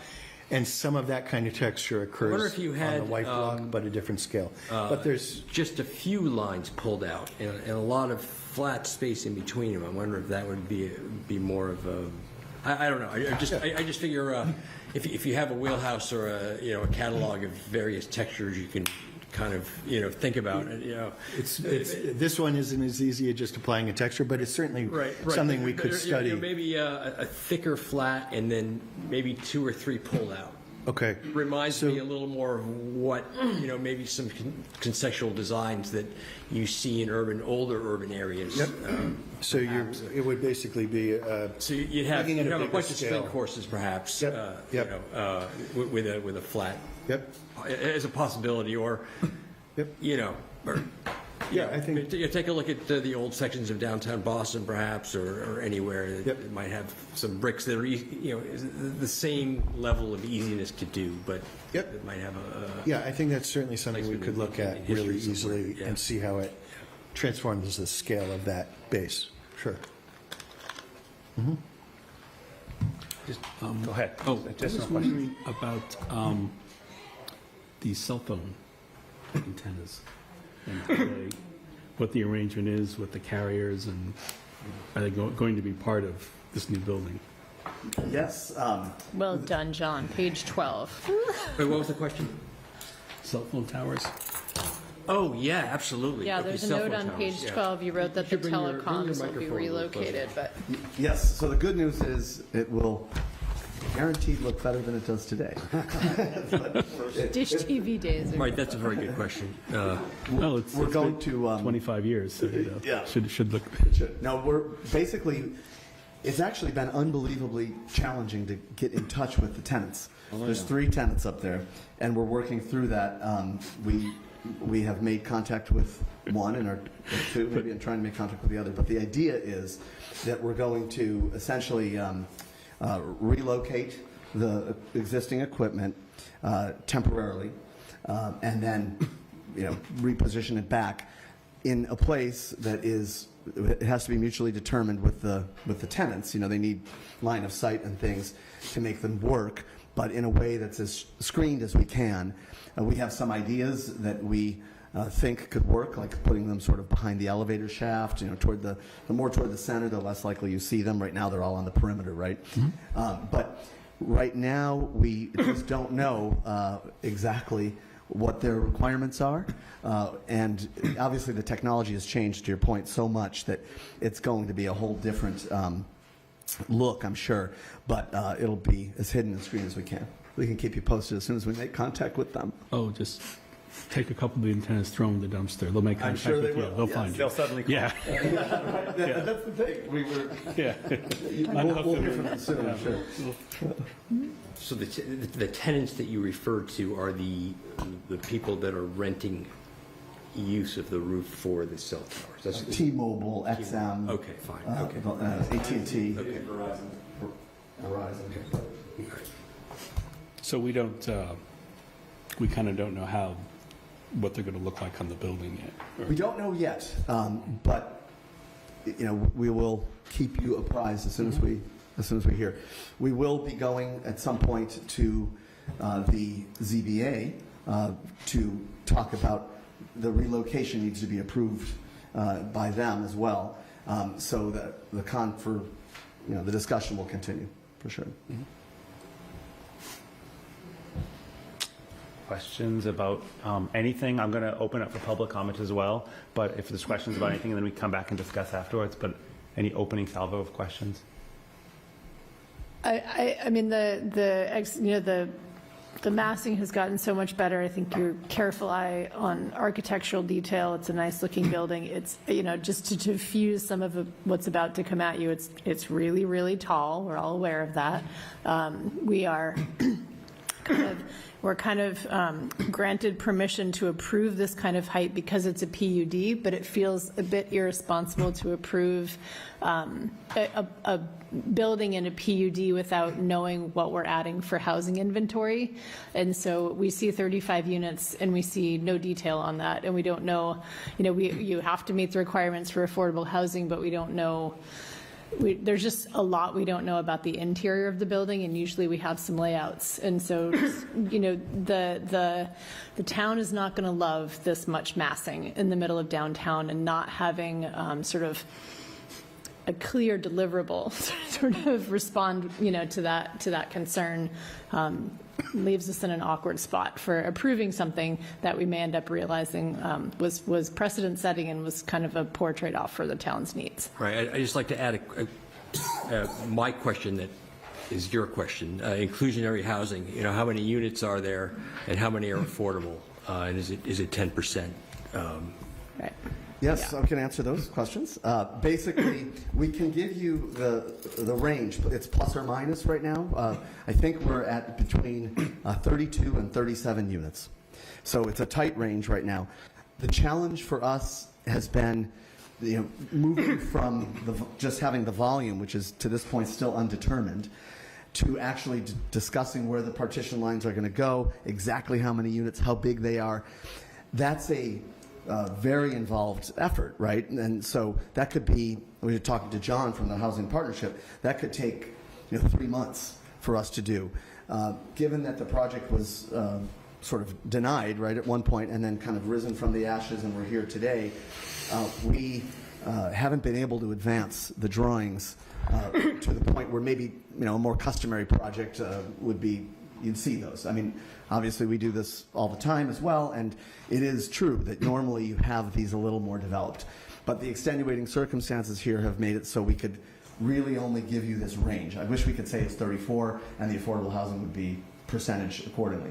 But what we can say is that at 32 to 37 units, the bylaw requires, as John was noting today, we weren't aware of exactly how you calculated it here in Winchester. John noted, and we just want to confirm, but if it's 15%, then obviously at 32 units, that's rounded up to 5 affordable housing units. At 37, I think that's going to round up to 6. So it's in that order of magnitude. If we do, let me just make sure I did that right. Yes. It's 5 or 6, if John's math was correct, and it probably is. Probably no one knows better than him about it. That's the trade-off. So we're delivering 32 to 37 units, and 5 or 6 of them would be affordable. And I hope that helps. What we would like to propose is, because of the process is a little unorthodox, we obviously, if you were to move forward and in your decision to approve the building, we'd like to ask if it could be in the context of having a sort of a contingency that says you can't move forward until it's resolved with Housing Partnership. Another, of course, which we could talk about later, but you can't move forward until it's resolved with Conservation Commission. So if we could approve with limitations or clawbacks, that would be really helpful, because what we're trying to do is get some feedback that we're on the right track, we're moving forward, we can continue to spend time and money because we know there's a project out there for us. So I want to piggyback on something you said, because you stole what I was going to say almost word for word. So one of the things we're going to have to do when we walk down the street, somebody's going to have to say, why did you approve that building? And we're going to be able to say the following. You can build 40 feet by right. You can build 48 feet by special permit. And because you're in the PUD, you can build, there's not a limit on the height. However, we have to be able to say that the development, quote, references and clearly meets the goals and objectives of the CBD by offering more diverse housing opportunities which address the population needs of the Winchester community. So we have to actually sit in this table and we have to vote and say they do that. And if we don't say that, we can't give you more than 48 feet of height on this building. I don't know that I need an answer. I don't even know what the question is, but what are we going to consider to be more diverse housing opportunities such that we then say, yes, they can get 69 feet, whereas without that, it would only be 48 feet. It's more of an open-ended statement that sort of piggybacked, I think, on what you were saying. We have and the FAR follows pretty similarly.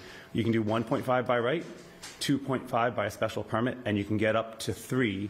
Again, if you do that same, it's the exact same wording, clearly meets the goals of the and objectives of the CBD by offering more diverse housing opportunities. So I just want us to all be thinking about, that was one of the points that I had as well. Yeah.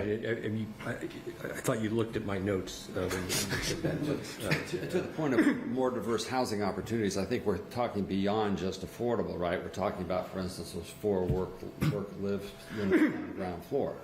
I think that's another kind of diverse space. And the missing middle, right. I'm sorry? And the missing middle, right. So work, live, and then also. Exactly. I guess my statement will be, out of that question is, it'll be really hard for us to opine on that without, maybe I don't need to know the exact shape and size of the units, but I probably need to know the distribution of some amount. I mean, again, because we have to vote that. And I don't know how we vote that without knowing, it's 32 to 37 units. It's something that I think you guys need to maybe sharpen your pencils, even if you don't have everything exactly right, and come back and say, based on this, based on the plans, that would then require this many affordable units, and so that we can have something to deliberate on, whether that's offering more diverse housing opportunities. I mean, alternately, we can create a wish list. We can do that too. They probably would rather not. That's kind of how we got They'd probably here. they'd rather have it the other way around, come with what they like. But yes, we could do the other way. We could give you a wish list. Right. You'd probably like to know what we're thinking, right? Yes, it's fair enough. So maybe what we could do is, if you're okay with a tight range, we can develop a narrative that says, more to it. We could say, we're thinking about, which we, like you said, it is diverse in the sense that it's different than what's offered. We're going to be offering larger sized units for families that are downsizing that want to stay in Winchester. There's not many opportunities for that here. So that's a diversity of offering. We are going to have those first floor units with courtyard entrances. This live-work concept has gotten a little morphed over time. We don't really think these are artist studios anymore, but to the extent that they're units that activate the waterfront, maybe that's a better way of saying it, they'll do that. And that's different. You don't have a lot of these walk-up style units in downtown, so that's different. We have units that have outdoor space to interface with the beautiful green space and the waterfront. Different again. And then, of course, you have your more traditional way of thinking about it. Affordable housing is different than expensive housing, which is dominating a lot of the environment. But we could put a point on that and maybe make a better narrative so you have something to really look at next. That would be helpful. Okay. So why are they not live work or? That was a concept that was interesting, I think, to the last developer, and as we looked at it, we said, most people are going, we think, for the demographic for this, are going to want to age in place, and those units were 2 levels. They had staircases inside. Oh, I see. Okay. And that was making it kind of complex. Yeah. Now, that's not to say that, this is being a little cheeky, but working from home is live work too. Right. But we are going to have these spaces designed so people can hopefully have a nice space to work. I mean, would they be advertised as a great place for an artist to live work? I'm not so sure. When I think of artists, I think of like starving artists and loft spaces, and now maybe there's some very successful artists that can afford Winchester, or maybe they can get one of the affordable units, and we can configure it as such. But really, I think that's a concept that I'm not really kind of sure. These are the ground floor units that are right. Yes. I think there's a definition for it. It's like 40% of the space is committed to occupational. Right? We dove into this. Okay. Yeah. Taylor then had a young child and lost a lot of sleep. It's somewhere, it's defined somewhere, but it's a certain percent of the living space is committed to occupational Bedroom, engagement. is that correct? So they'd be like a studio apartment? We have never done these before, live work, and we ideally never would, because they just don't. They're not going to be successful in the kind of downtown infill locations that we operate in.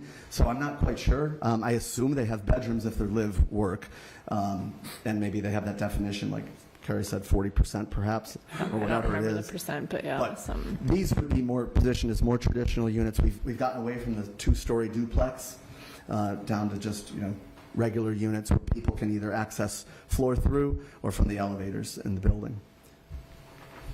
Are you guys okay if we move to public comment? I'm good. Yep. Okay. Yep. Thank you very much. I'm not meaning to kick you out. It's getting Thank late, you. and but stay nearby. We appreciate it. Thanks again. Thank you. If we're doing public comment, I would like to see those visuals that I asked about. So let's start with public comment, and then you can ask for. Then we'll come back, and you can ask for anything from the packet to be shown. No, but I think the visuals relate to one of the letters that came in. Absolutely. All I'm saying is I'd like to first do the people who are present, Okay. and then we can put anything up on the board as soon as they're done. I mean, or in conjunction with their. if somebody comes up who has, We also have elevation maps from the applicant that I think have yeah, the lot, just to make sure the I just numbers are right. if that individual's here, they're welcome to ask to put that up, and I will. Otherwise, after we get public comment, you can ask to. But if someone raises a height question, we also have the Yes, but applicant we haven't submitted vetted elevation any of map. those either. So I also have like kind of I think it relates to one of the letters. For Taylor, the CBD regulations, do they require that they must provide a project model? So there is, the board can, it's Or a 120 scale presentation for review purposes? yeah, so my understanding of it is it's not a requirement of it could be a physical or a digital model. That's my interpretation of it. It is something that the board could request if they would like. but it would be of the structure. It'd be of the structure, yeah. Okay. So. Okay, it's public comment, so you can come up and correct I me. would welcome anyone from public who would like to give public comment. Just raise your hand. come on up, and, well, come on up. I have no intention of cutting anybody off, but when you hear this thing go, it'll mean try to wrap it up, but 3 minutes, and Thank you. state your name, obviously, but we know you. But. Okay, cool. So, Do we need my to name- see that your visuals? Do we need to see the? Yeah, I actually combined three. Can we put them up? Okay, because you're here, I'd be delighted. I just didn't want them for somebody else. For you, I'll pause this. For you, that's great. So in addition to worrying about the height and what we get back in terms of affordable housing, the Winchester CBD zoning regulations also talk about scale and character. And I sent a letter of public comment this morning to everyone, and I don't know if you've had a chance to see it. We did. But my reading, I'm not a lawyer, but my reading is the development team must provide an accurate model at 1 to 20 scale for presentation and design purposes, including adjacent built or planned buildings with sufficient detail to portray architectural character, height, mass, and bulk of the proposed development and environs. The purposes of this physical model and related computer analysis are, and this is important, to ensure the harmony of the individual project within the town design context. And as an architect and someone who's lived here for decades, and like many, many people, I'm taken with the character of the town center. Many people are. I'm concerned about the size of this project, specifically the height. And first of all, I'm sort of asking that before there's any vote or final evaluation that a model is provided. And I know that the proposed building is 7 feet higher than the existing Mill Pond building, which will put it at the height of the Park View on Swanton Street. I know it extends from about the existing right edge of the Mill Pond building over to Mount Vernon Street. And I'm very concerned about not only the architecture of the top 2 floors, but also what it does to the view corridors and the character of Winchester Center. So the pink is without a model and without dimensions on the drawings I have. This is my estimate of what we would lose at the Congregational Church looking over the town. And I think everyone loves the town hall and the red brick, and I'm pretty happy with the red brick portion of the new building, but the top 2 floors is too high and not well done, and this is what it would block. And then if we go to the next, there are glimpses of like town hall, especially in the winter, of other buildings in the center, even in spite of the fact the train tracks have been elevated, also on Waterfield and Church Street. And this is just an example of standing near the fountain in the common. You can see the Mill Pond building, extending it over, no longer see town hall. And I know, based on the architecture, Do you need another few moments? 2 more. 2 minutes. Okay. Go ahead. The architecture of this side, on the 5th floor, we will be seeing a metal screen which has behind it residential air, like heat exchanger elements, so mechanical. And then above that, there's a single loaded corridor with the 6th floor units looking over the pond. That's a corridor with windows. Typically, in condo buildings, those lights are on all the time, and you see exit signs. Like, it's not a pleasant residential lights on and off experience. So that's what we'll be seeing: green metal and a corridor. And then the next slide, or whoever's doing it. Thank you. Yeah, and this is just showing how, like, coming down Mount Vernon Street, it's a big building. And a lot of the, that's all I'm going to say. So one more, I'm running out of time. And this is looking at in the library lawn, and you can see how the purple is bigger than the proposed building that was 5 stories from a couple of years ago. and it blocks the views of like the church steeple, which at night is beautiful. So I'm very concerned about the height and the architecture of the top, but mostly the height. And this illustrates it, and my letter is pointed about that. Thank you very much. You're very welcome. Thank you. Good letter, thank you. Thank you. Are there additional, come on up. State your name and address. And again, I'm not going to cut you off, but when you hear a ding, that means you got 3 minutes, and you have to let me know. Thank you very much. Thank you. My name is D.M. O'Connell. I live at 10 Bacon Street in Winchester. As you know, I've been following this project for quite some time. I'd like first to start off with, which is important too, to acknowledge the work that has recently been done in the project, and that there have been some improvements here. And I welcome the improvement. To a certain extent, it's a smaller building. And certain things have changed. The building footprint has gotten smaller on the site. The name has changed with respect to the project. But what hasn't changed is the size and height of this building. If you go back to previous iterations of prior developers, this building was at 60 feet, then it went up to 64 feet, then it went up to, it will no longer be, it won't be taller than the laundry building. Now we're here with 69 feet, and with the overhead from the mechanical space, it's probably 73, 74, 75 feet. So I'm very concerned that the building is very, very tall. Of particular interest is because the project is on the pond, Winchester is in a valley. It's not what you're seeing from the streets with all these various views on Mount Vernon or Converse Place. It's what you see around it from elevated positions around the town, up, for example, at the library, up at the school. And that's where you're going to see this project. That's where you're going to see the size and mass of this project. I would like to take you on a little visual tour, if you could. I want you to imagine you're coming from town. You're driving down South Border Road. Then you come to the junction, head down the hill to Mount Vernon Street. Get to the library, our iconic library, the trademark of our town. And all of a sudden, on the left-hand side, and I'd like if you could put up the slide that shows that east elevation. Not that.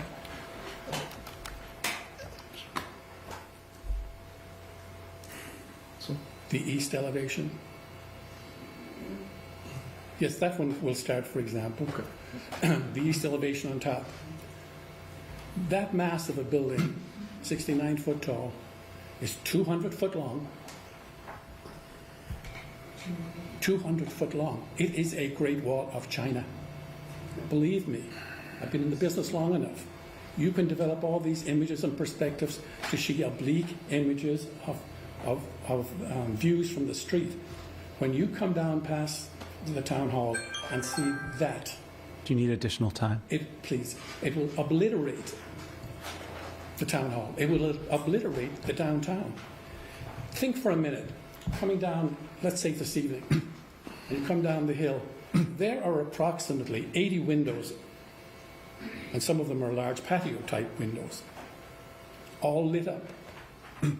All those windows reflected in the pond to double up. It is going to be a scintillating affair. 200 feet long. I'm scared to even think about it.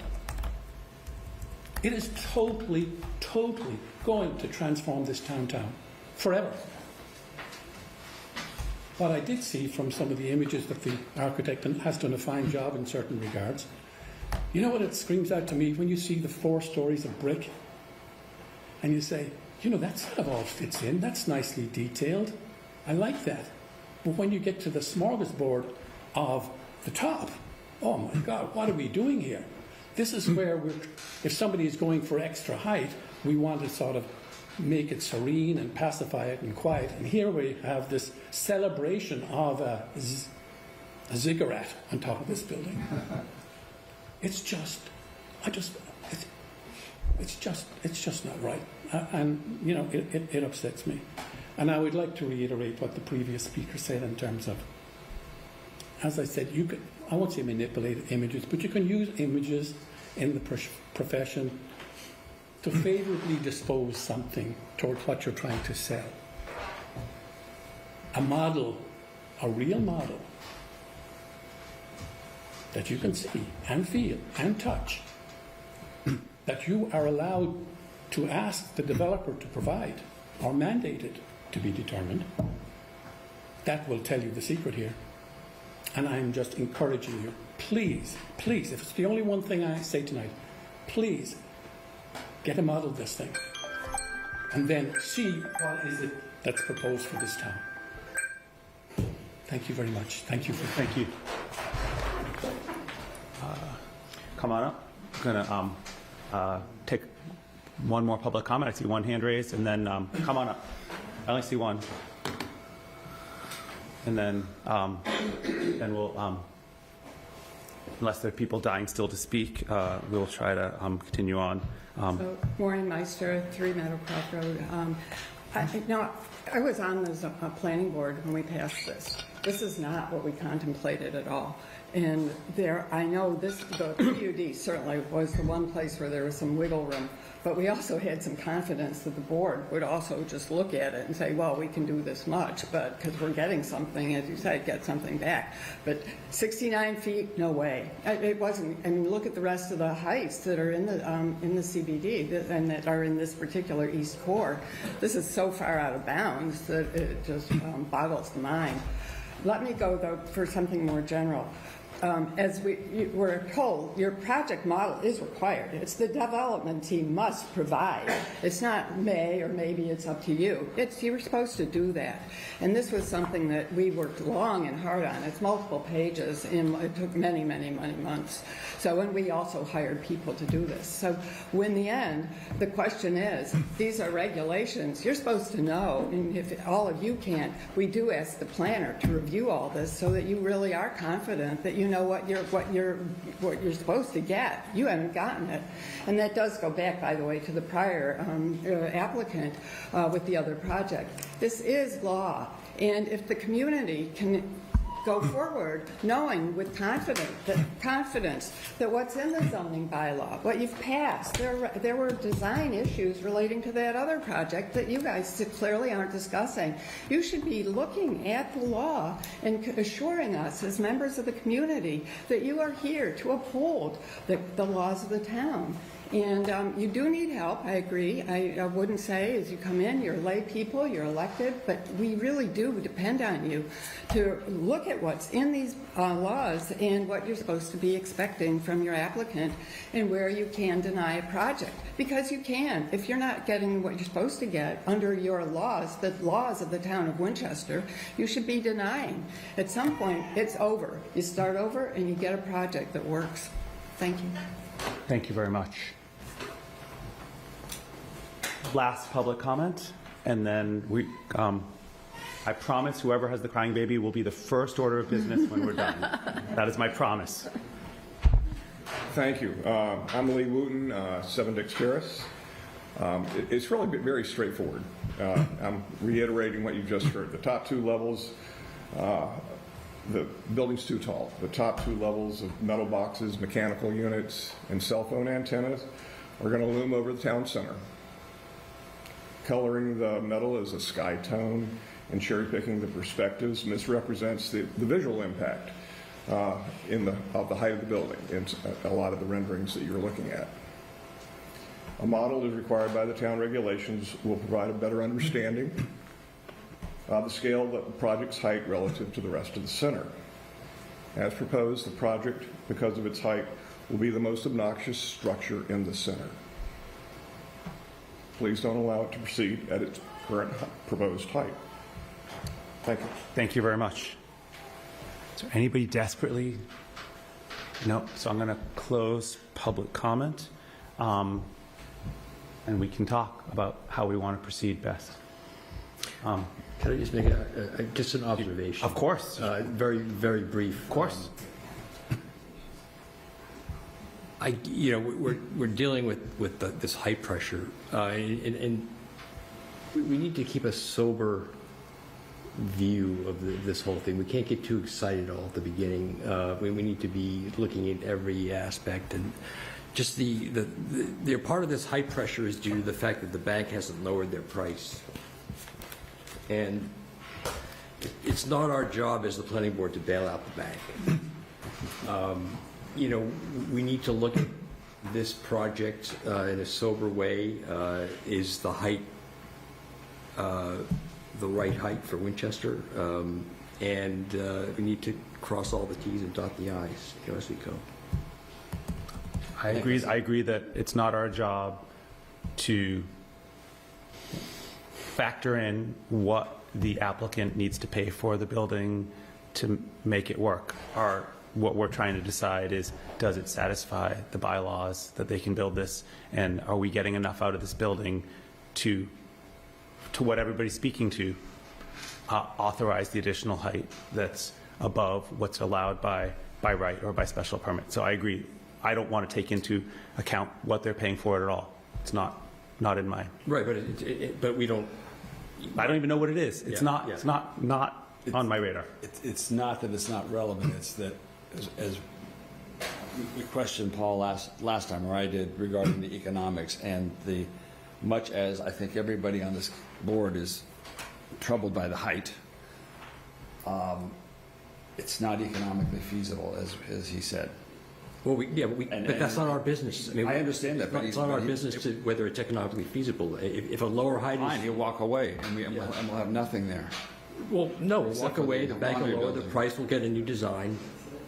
You think that? I mean, again, it's not our business to talk to the bank, but I can't help but think that the bank, it's better to have whatever the number is than none, because they're going to continue to sit on the property. I just don't think we should have our back to the wall and say, okay, I understand, but I don't think we can ignore the economics of it.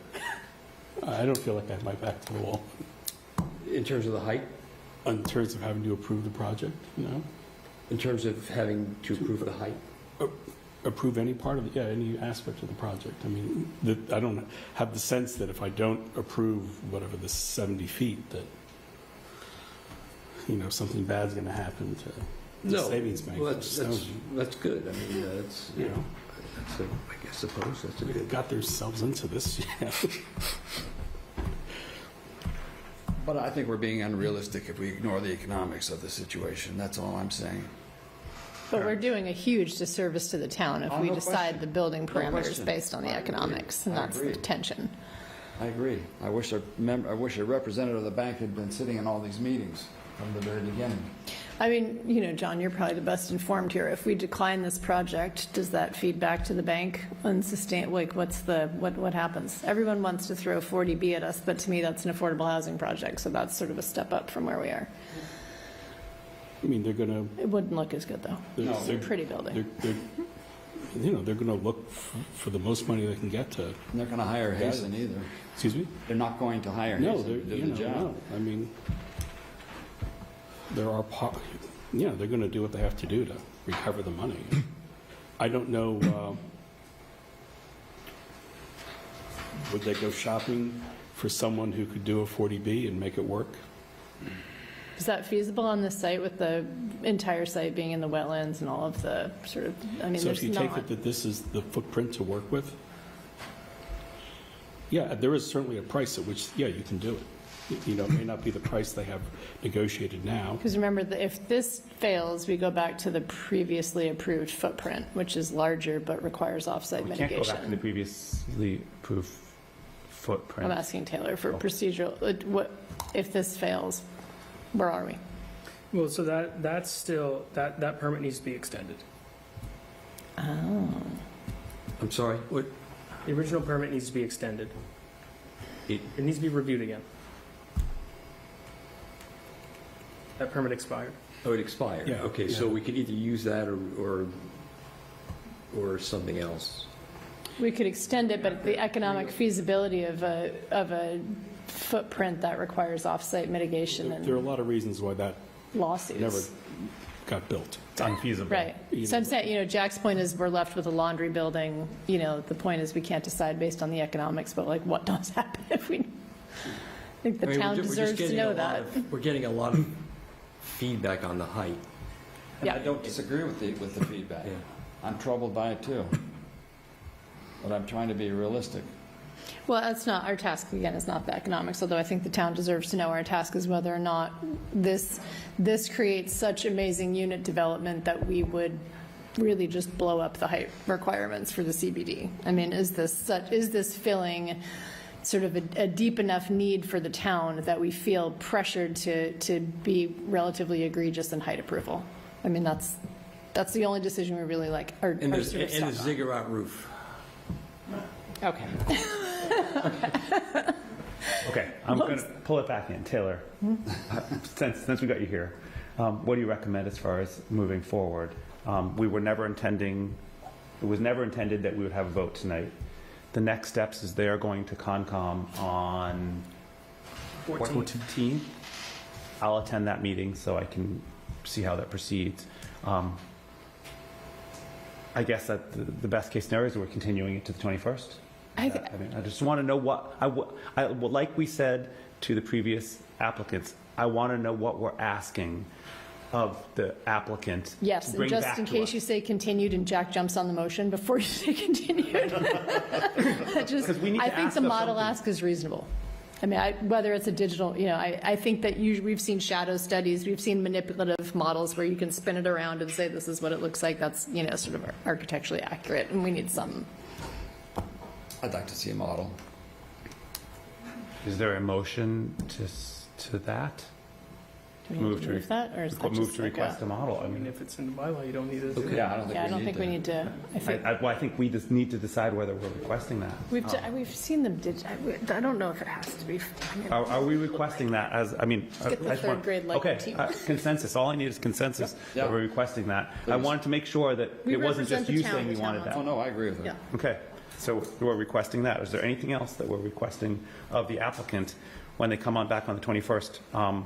So that I just don't want them spinning their wheels. I'd like them to come back and have addressed something new, like. Yeah, unit. So we need some unit, we need that, the unit. We're requesting a model. We need some sort of digital or other or physical. We are, what else are we asking of them? I just want to make sure. What's the, just to refresh my memory about the FARs. We can approve up to 3.0. What is it? Is that what you mean? Or what is that? I mean, do we want to see 2.5? It was 2.7, I believe, is what's being proposed. 2.75. 3.0 can be approved. They sort of go hand in hand with the height. If we say it's not eligible to go up to 3, at the same time we have to say it's not eligible to go above 48 feet. So we have to, and which we could say. I'm not saying we can't say that, but I don't think we could say you can't be 2.5 FAR, but you can be 59 feet, because those would be sort of in conflict with each other. It's my opinion. Okay, so we have 2 asks, and then we need the feedback from Concom.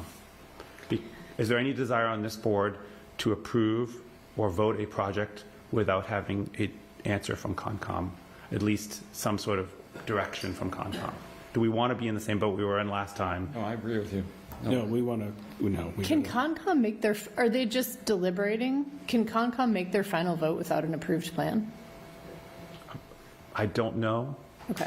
I don't know. Okay. I mean, We certainly need some That's how we information. got in the pickle before. So We need had some an approved information plan from the them. planning board, and then we had to work around it. If they're not willing, if they say this doesn't fly, that's valuable. If they say Okay, this so looks their vote doesn't good, have to be but we final. need to dot our i's and cross our t's, we can come back. Okay, great. yeah, I mean, I don't think Concom ever signed off on it before. That was the problem. Right? They very much signed off on it, and it was rejected. Signed off negatively. Oh, no, yes, no, that's my point, right. They never said this looks good, move forward. There was Yeah, a washing of the hands. Right. Okay, given the late hour, I think we have some requests I think, I hope you have a path forward.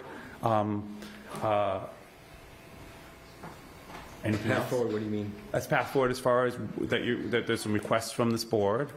And Applicants have a way forward. you're going to go to Concom and hopefully get some guidance from them as far as whether this is a go. Like if they say no way, then we don't need to spend any time spinning our wheels. But if they say yes, then or likely, then we can have a path forward to continuing on. I think do we all agree with that? Yep.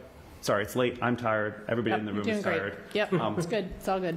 Okay, so I would like a motion to continue this hearing until the 21st. So moved. Second. Roll call. Aye. Aye. Hi. Aye. Chair votes aye. Thank you very much. I hope I appreciate didn't it. shame you out of your speedy motions. I know, they got them this time. I am going to ask the permission from the board. We have now moved into a business section, and while the order is one thing, I would like to invite whichever petition has the small child to come forward. So that and if you tell us what that is, we're going to do it out of order because I don't like a small child having to be. Also, for future petitioners, Taylor's baby could be made available. For preferential I feel terribly timing. how late it's gone, but we have Third one, too. yeah. To the head of the line. We didn't even know about it. Okay.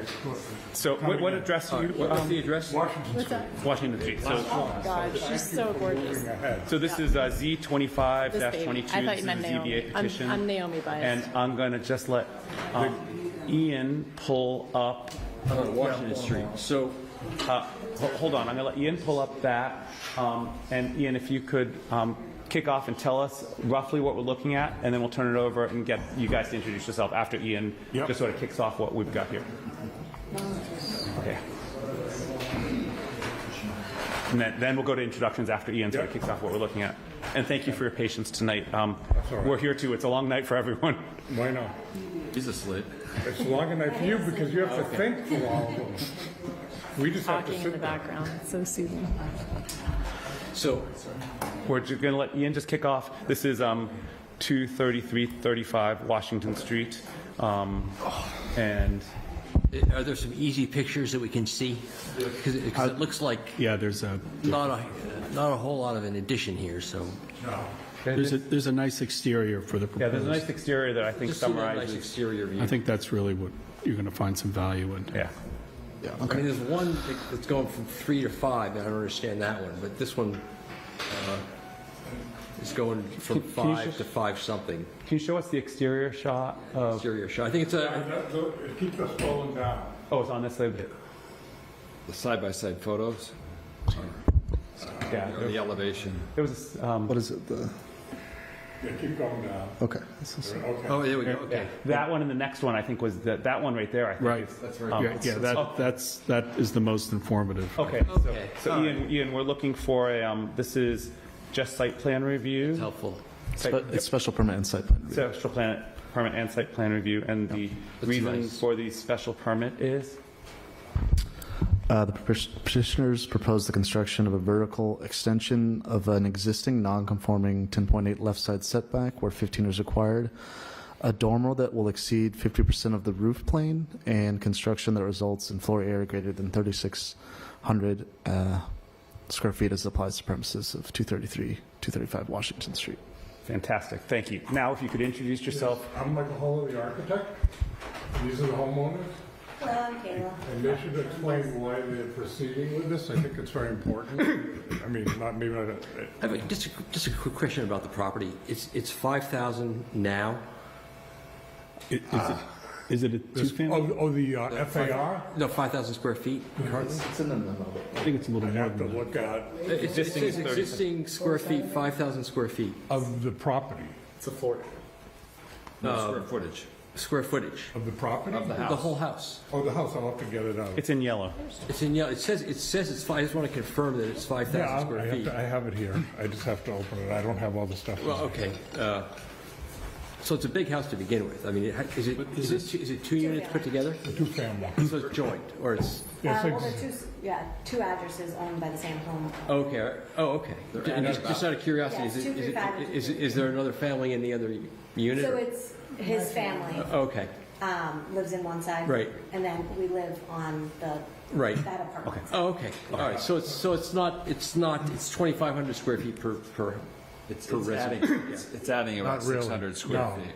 No, Yeah. it's probably like something. All right, 4,000. that's neither here nor there. It's I- 1,500 yeah, square yeah, feet yeah, approximately for the Okay. one we're proposing. Okay. So why don't you explain why you want to extend? Would you give them the largest microphone, unit? please? Yeah. Slide over a microphone. Slide the microphone over. Oh, sorry. Thank you. So lifelong Winchester residents here, grew up in the town. We currently have lived in this apartment for about, 8 or 9 years now. His parents live next door. He has a handicapped brother of whom is wheelchair bound that we assist with. We obviously have a child now, so the space doesn't quite fit our needs. It's not feasible to stay there. That said, we want to make it work because we do help with his brother. And it's Winchester, so it's not that affordable. So this is probably the best way that we can stay in the town and stay close enough to help. I mean, looking at this, I mean, you can get that whole story. And unless there's something hidden here, I don't see why we should spend more time before we approve. I was good with it. I think it looks great. I know the building and. I was at the Historical Commission meeting last night, so I looked closely at this, and they spent a lot of time on it, and it blends very nicely in with the condominium units next door. You're doing half timbering on the... Yeah, we're just gonna match. Yeah, to match it. Yeah, unfortunately, the chosen green wouldn't be.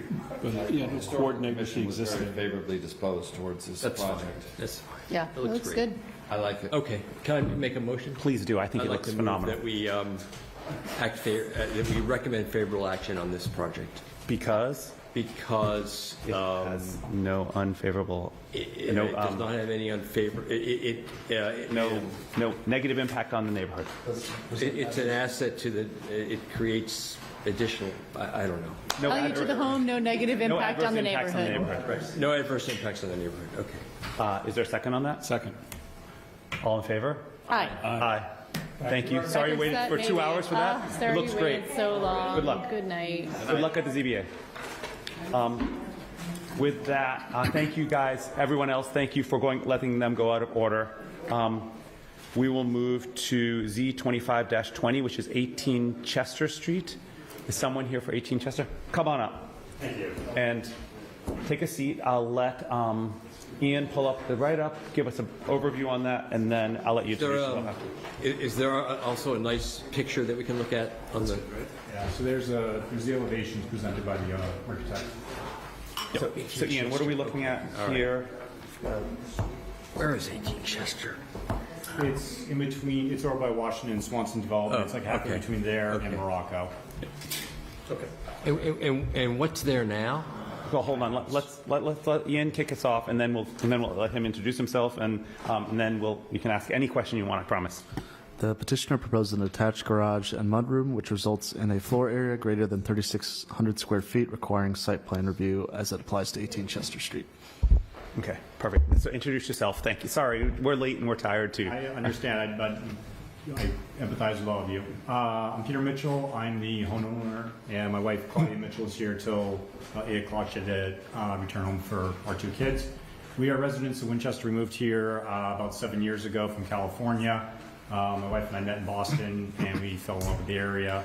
But due to our jobs and her education, we went back to California for a little bit. When the kids got to a certain age, we wanted to move out of San Jose, California. And one of the communities we were considering was Winchester, and we're very glad we settled here. We bought our house on October 30th, 2018. We settled on this house. It did not need everything that we needed, but it was recently renovated, and with the option to always eventually build a garage. And that's mainly due to car storage and both our own personal interests in woodworking, sculpting, art, and metalwork of my own. So what we're proposing here is a garage. This was actually proposed 3 years ago in September of 2022.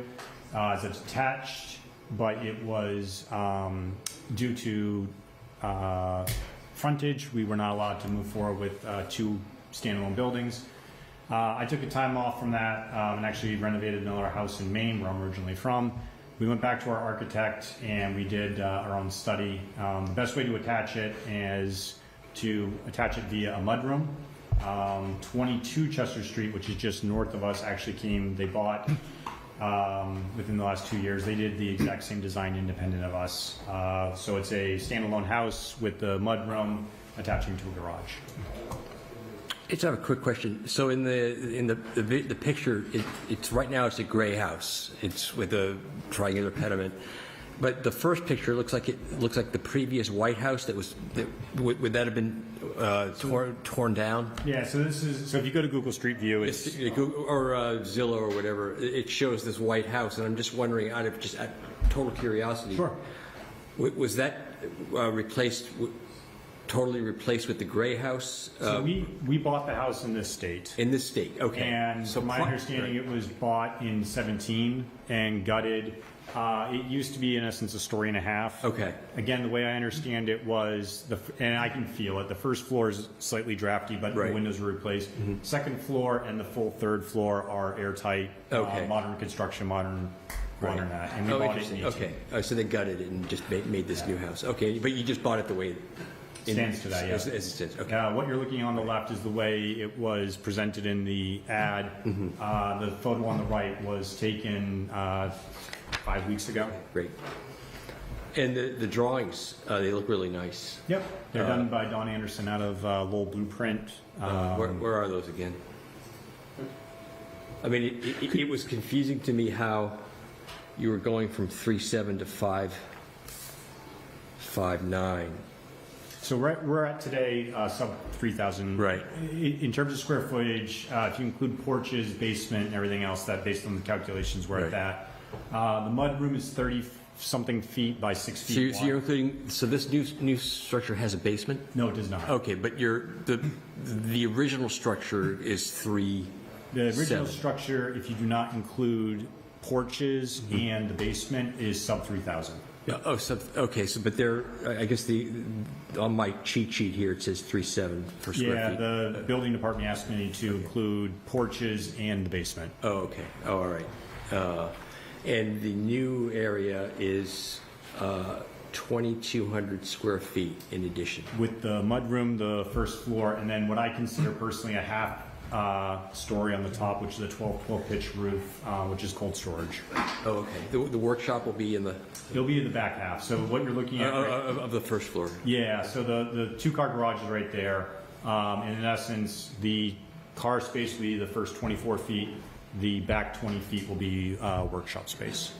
And you've got 3 openings. It looks, I mean, I couldn't figure it out from the numbers, but looking at the drawing, Yeah, the back, I do large pieces. My wife does large pieces. Yeah. It was either that or double doors. Yeah. Just due to ease, we decided to do another garage door that matched. Yeah.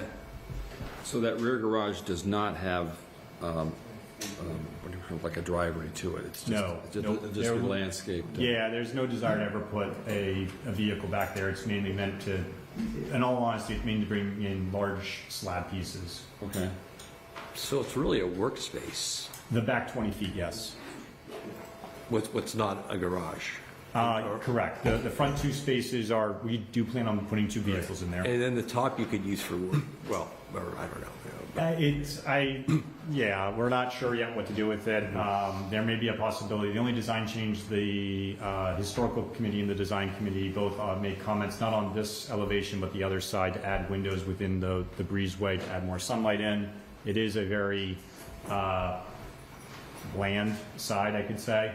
The other consideration that has been brought up is those 2 double windows at the top you see there. Potentially making it, depending on cost, making it some sort of a barn thing to making it what? Like a barn entrance for any kind of something oversized if it ever needed to get lifted in. And then the windows look nice, but the barn entrances look nice too. Yep. So I have 2 questions. The first is, I'm looking at the aerial view on Google Maps. and there's a large tree, is that on your lot or on your neighbor's lot, and is that coming down? So no, there is a large tree. If you are standing at the front of our house. I'm looking at that, and I see that tree right there. I see that one right. That's our neighbor's tree. That's an oak tree, and that is not coming down. Okay. The other tree, which is the one in the back corner there, I believe technically it's on our property, but it is kind of the thing that separates the 4 properties. I would not move forward with this project if that tree had to come down. Okay, good answer. I like that answer. Second question is, you're adding a lot of hardscape. Oh, sorry, do you want to go back on? I just wanted to stay on the site plan. You're adding a lot of hardscape. There you go, right there. Currently where is the existing driveway, and how much of that new proposed, where's the existing driveway and where's the proposed driveway start and end? Sure, so it's not mapped out here, but the existing driveway ends where? At the porch? Yeah, at the porch. Okay. On the left side. On the left side, yeah. So the driveway. Extending it back. Correct. So I mean, this lot is going to have a significant increase in non-permeable surface area. It's permeable. It is permeable. So just due to that's a different. That's very good. To read I did, but there's an awful lot. There's a lot in and I didn't necessarily catch that point. Yeah, just due to we went back and forth. Initially, I never wanted it to be pavement. We did initially propose doing concrete, just due to it being non-permeable with that concrete, and due to multiple reasons. We were going with a permeable driveway, just due to the size of the water would need to be the dry well would need to be considerably larger. Okay. So that is part of the engineering requirements for the driveway. Okay. And we don't have engineering comments yet. Yeah, but he's not going to get a permit without the engineer. I know. I'm just saying that it's not our concern. It's not our concern. Yeah. But if we had it and it said that was bad, then we wouldn't want to be voting yes. Yeah, we would definitely want to be contingent on that. Because So being contingent on the engineering all working out, how are we feeling about moving forward? Yep. I like it. I mean, it looks great. There's a logical reason that explains the 5,000 square feet, in terms of the art and the all of this stuff, and it just looks good. I would recommend favorable action. Second. Because it does not present a adverse impact on the neighborhood. We've got to move in a second. Any additional discussion? Who seconded it? Any additional discussion? All in favor? Aye. Aye. Aye. Votes unanimous. Thank you very much. Good luck on your next steps. Thank you. Question, if I may, for the board. Who moved on the Washington Street? Who seconded it? Was it you guys? I think it was. Yeah, it wasn't me. Nick and John? Wasn't me because I didn't write it. Jack and I have retired from making motions. Yeah, I think We volleyed it for we years. moved on Washington Street. The next, what's the next one in order? Elm Street. Okay. So if you guys could come up for Elm Street, and I'm so sorry you guys are last. No, they're not. We're second to last. No, the other folks. And I'll let you kick us off, Ian, with what we're looking at. I know we did get revised plans from you guys, and then we'll go from there. Okay. The petitioners proposed the construction of a semi-dormer and front entrance vertical extension of existing non-conforming single-family home as it applies to the premises as 27 Elm Street. The existing nonconformities are the front setback, side setback, open area, lot width, lot area, and lot frontage. Fantastic. Thank you very much. So if you guys could introduce yourselves and talk a little bit about what you're trying to do. Yep. I'm Jeff McRoll. I'm my husband, Todd Flolo. So we bought this. I didn't get the names. Oh, Jeff and Todd. Jeff McRoll and Todd Flolo. Perfect. Great. So we bought this adorable little house that unfortunately has been run down for quite some time. So we're trying to bring it back to life. The neighbors were clear to us they didn't want us to tear it down, but we were planning to tear it down. So we're looking to do 2 semi-dormers, that's what they're calling it. One on each side of the house, as you see there. Currently, there's 2 full bedrooms upstairs, but there's only a half bathroom. They don't even have a full bathroom upstairs. So we want to raise those to actually add a closet upstairs. There's no closets. There's one little one. And add 2 bathrooms. And that's really why we're raising it. It doesn't change the lines of the house. Then we're adding a little front covering on the front doorway. We did leave the front windows as is. We actually like that. The change that I think we just found out, the picture on the design committee, she just mentioned to us, where your cursor was a second ago, the line that goes all the way down, right above this, right above the front door. The upper roof line. On the left side. When right we had there. made the That's change, going to be a little bit of a change, which we they agree want with. it to be even with the right side. Oh, they want it to be even? Yeah, like it was originally. Then we're going to put it back to that because they asked us to push that dormer back a foot, which we did. So they want, see the original one, it was kind of just that V. Our architect extended it down, so they want it to go back, which we like that better. Wait a minute, is this how you want it, or are you going to have it go out like that? It's going to be, that's how it looks, but the one that's going all the way down there above the front door, that's going to go back to that first picture. Wait, but it's covering. Yeah, it's going to look more like that. It's going to be like a V.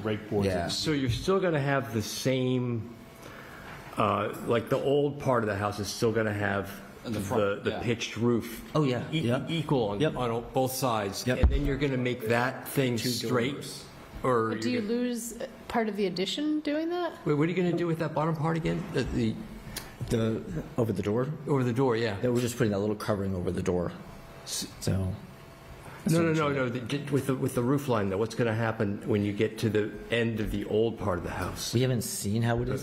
They just made that presentation today. Okay. So yeah, our architect's going to have to. I mean, it's nice that you're keeping the original part of the main section, the old section. So whatever they have you do with that little piece, they might make it straight, or they might, or I don't know. Yeah, they didn't like it going on. We didn't. Well, I know, but the issue, I think what he's saying is what is it going to look just like? preserve drop off that. You're preserving the look of the old house. Exactly. That's the point. Yeah.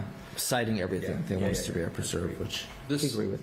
This house and several houses in these streets that are just off Mount Vernon are all of the same period in the early 1900s, and some of them, we've lost a lot of them in the last couple of decades, and I commend the owners for the efforts that they're making to save this. It's very important for the community at large, but also particularly this neighborhood to preserve the Are you getting rid of the wood burning fireplace? Well, actually, you don't even have a wood burning. I don't know. There's no actually, I don't think there's a fireplace in there anymore. There's no fireplace. There's no fireplace. Yeah. So the chimney will come out. It's very instructive to look at Google Street View. You could go back to 2007 and see what it looked like then. I don't know if you've done this, but it's very amusing. That's 2007 what it looked like back then. Okay. So you've got, I mean, you and the previous owners have cleaned it up a bit. That's why the neighbors are so excited about you.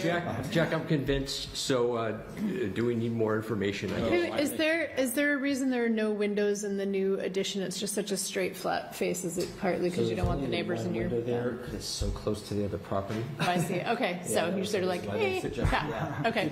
Did you get, I was at the DRC, and I think you guys represented that you couldn't have a window there because of some fire regulation. But there was something they told, and I don't remember exactly what it was, but the concern what I heard, the message that I got was that if we kept the window where it was, we could it would be grandfathered in. Otherwise, you could keep it. It looks nice, and you just keep the drapes drawn. You know. Well, that's your kitchen, isn't it? It's so low, and that's where the kitchen's going to be. That it would be showing the product. And our neighbors are wonderful people. They have a shed right there. It's only 3 feet from the. I mean, if you need sugar, you could just. Yeah. Okay, good explanation. The Commission last night was All right, not to prolong the Yeah, exercise. I would note that the Historical Commission last night was very enthusiastically Okay. Yeah, thanks for saving the house. No, we're very appreciative of the efforts you've made to save the house. And that was our goal. Yeah, I would move. Oh, we're back in so this. move. So you make a motion. back. I think we're, Don't call it a comeback. The plan, where am I? Got the wrong page. You guys did all this work and we're not using it. We recommend that it's right there. that the favorable action and has no unfavorable impact on the town or the neighborhood, something to that effect. I would add, and moreover, preserves a historic property in town, so we The approve. historical nature of the neighborhood. Okay, you're moving that? I second. All in favor? Aye. Aye. Thank you very much. Thank you, thank you, thank you. Good luck. Looks great. Okay. And with that, I'm sorry you guys are last, but not least. This is 57 Hutchinson Road, petition Z25-23.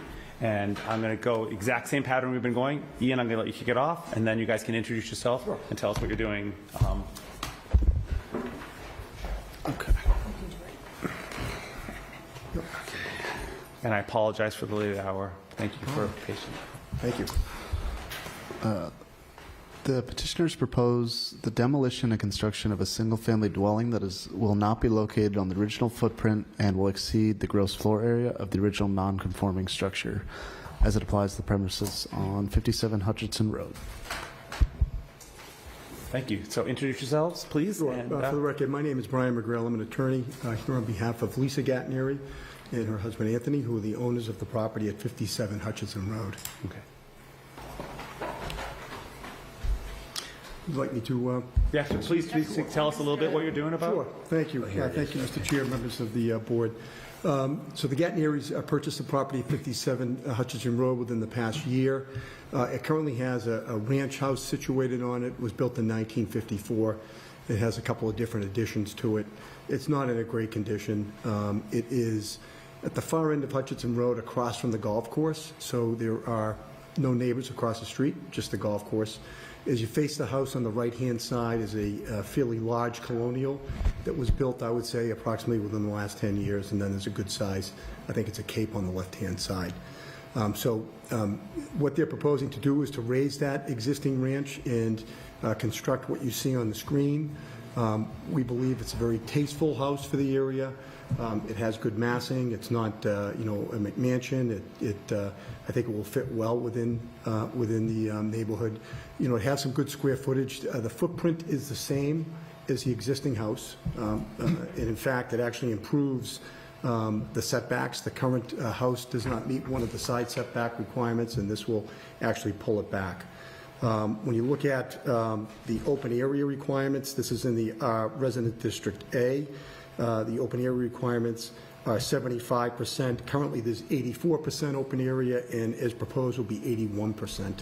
So not too much of a difference in certainly meeting the zoning requirement. The green space requirement is 35%. It's currently 70%, and once completed, this will be 63%. The hardscape maximum is 35%. The existing is 14%, and this will be 18%, well below the maximum. The build factor is 25. It currently is 22, and as built, it will also be 22. We have appeared at the Design Review Committee. We received unanimous support from them. They liked the style of the home. They thought it fit well. That was their comments. And they didn't put any conditions on it. They just recommended straight approval, and they liked the colors that are proposed. We were also at the Historic Commission last night. They've already issued a letter to the building department that they don't have any jurisdiction, and they've told the building department they're free to issue the demolition permit, and they also voted that there would be no historic impact by the project. So with that said, Mr. Chair, we're happy to answer any questions that the board might have. Perfect. Thank you very much. Appreciate the succinctness. It does look nice, and it doesn't tear down a historic building, and it seems like it Does fits tear into down. the neighborhood. It does not. Oh, okay, it doesn't tear down a historic does not. building. Yeah, It tears down a building Tears that's down a not building historic. that's not historic. Okay. Right. Yes. It's a nice, I think it's a big improvement on what's there. yeah, it's a very nice building. It's Are very there- nice, I mean, scaled, it's great.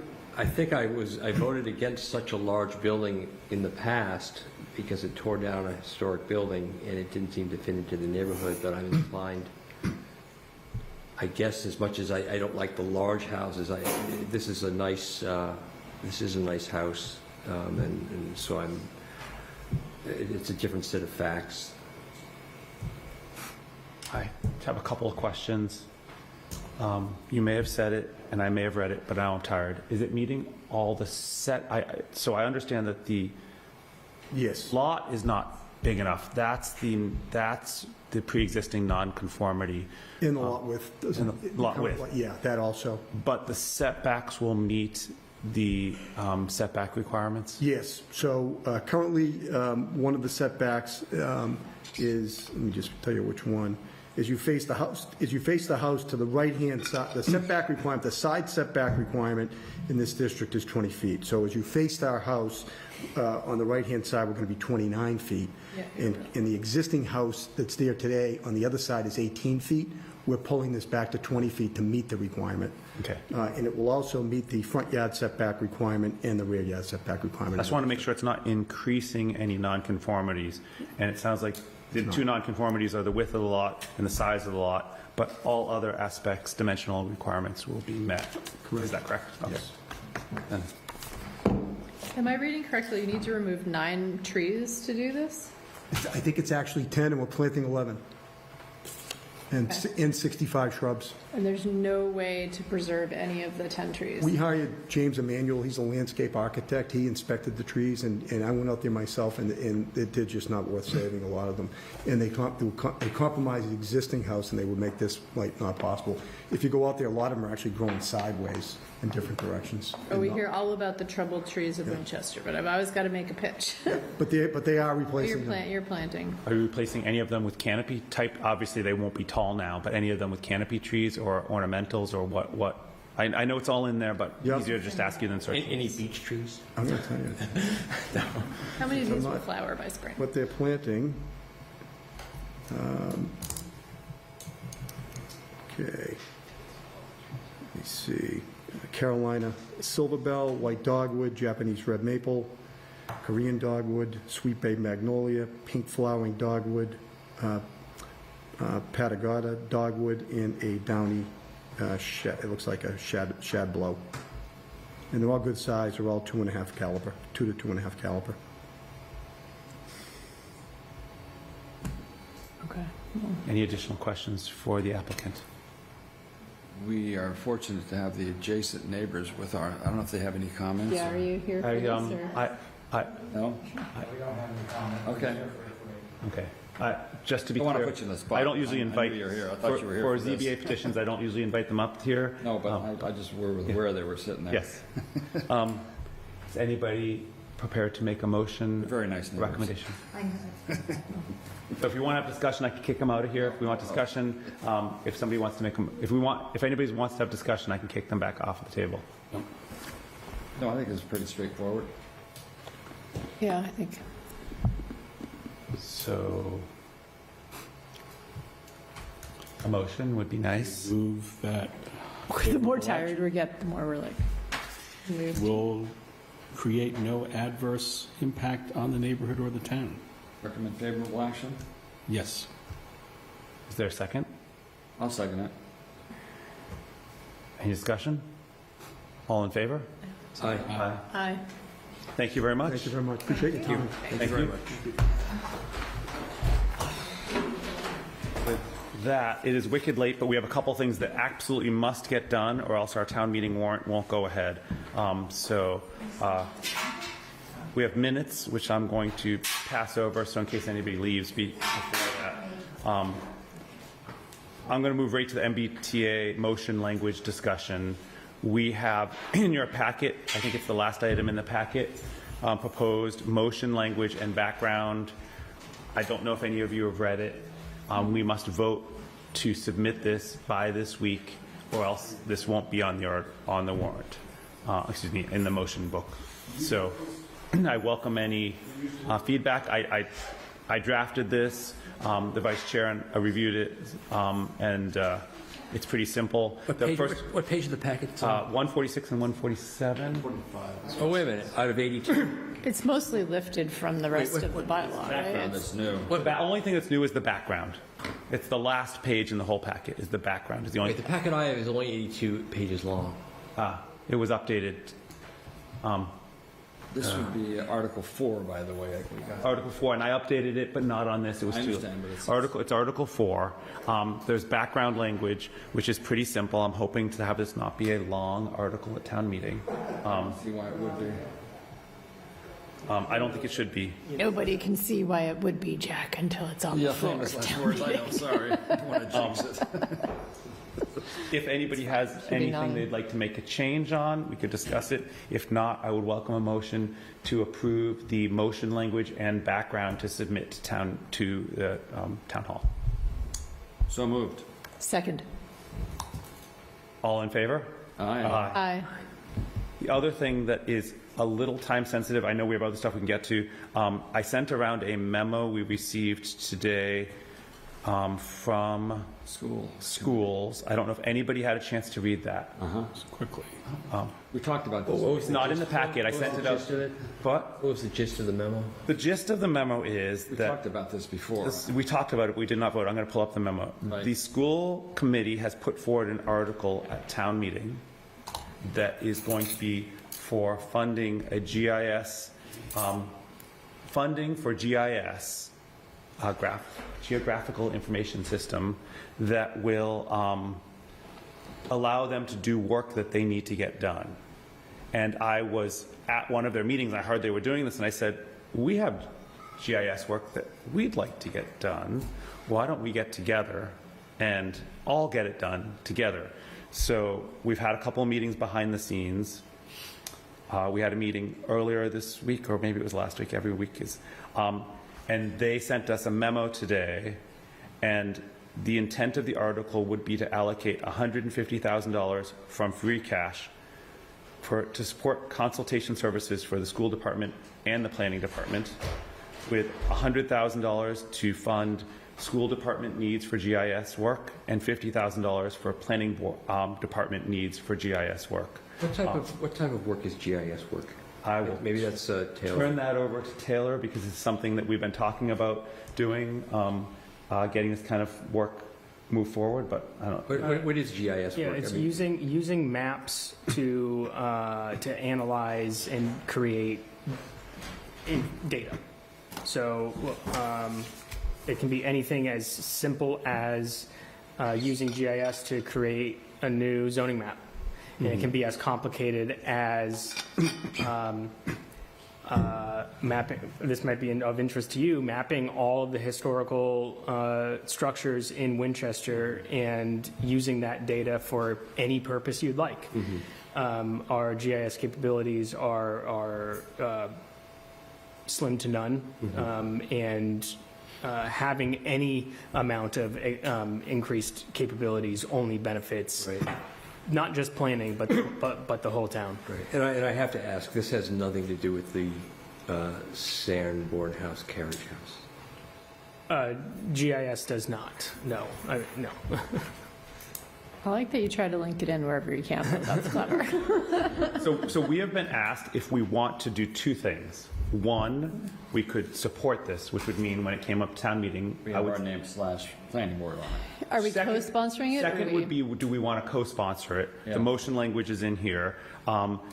It technically is past the deadline for us to have it say in the book that we are co-sponsoring it. Oh, okay. However, that's a distinction without a difference, because we could stand up there and say we voted to co-sponsor it if we chose to do that. And it would simply be that it doesn't say that in the book, but we'd stand up there and say we voted to co-sponsor it because, and then I would stand up there with help from Taylor of saying what we would do and how this would help us.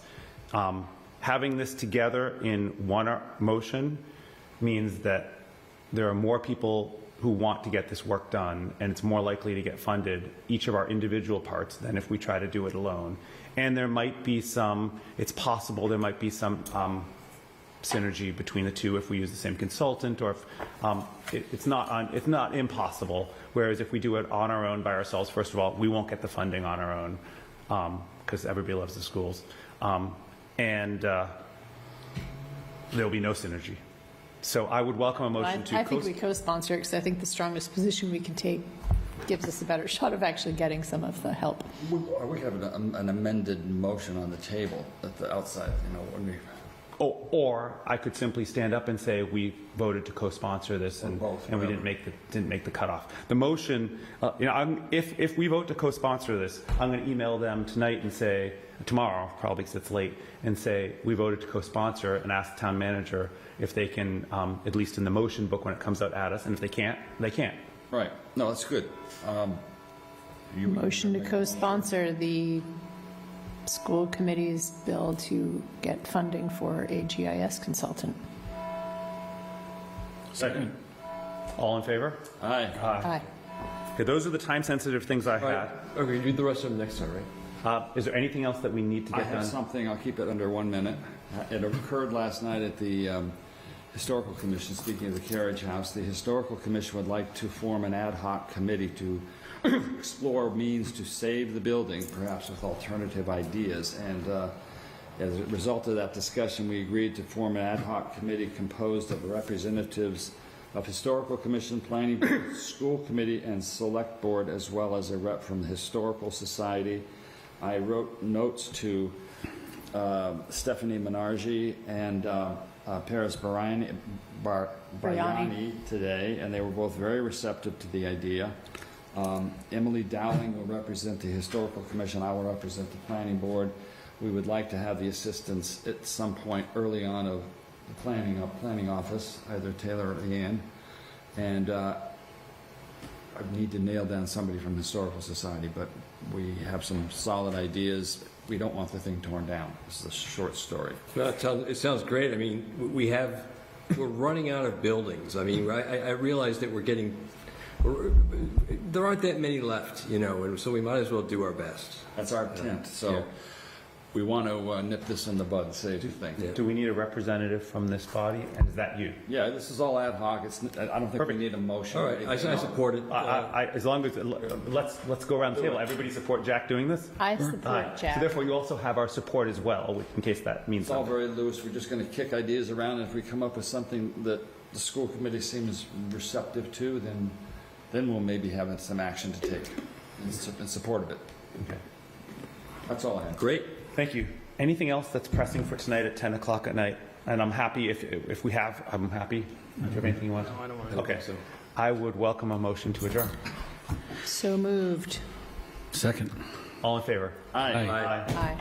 Thank you, everyone, for what will hopefully be our longest meeting Thanks, of the year. Brian. Thank you. That's okay. I'm telling you.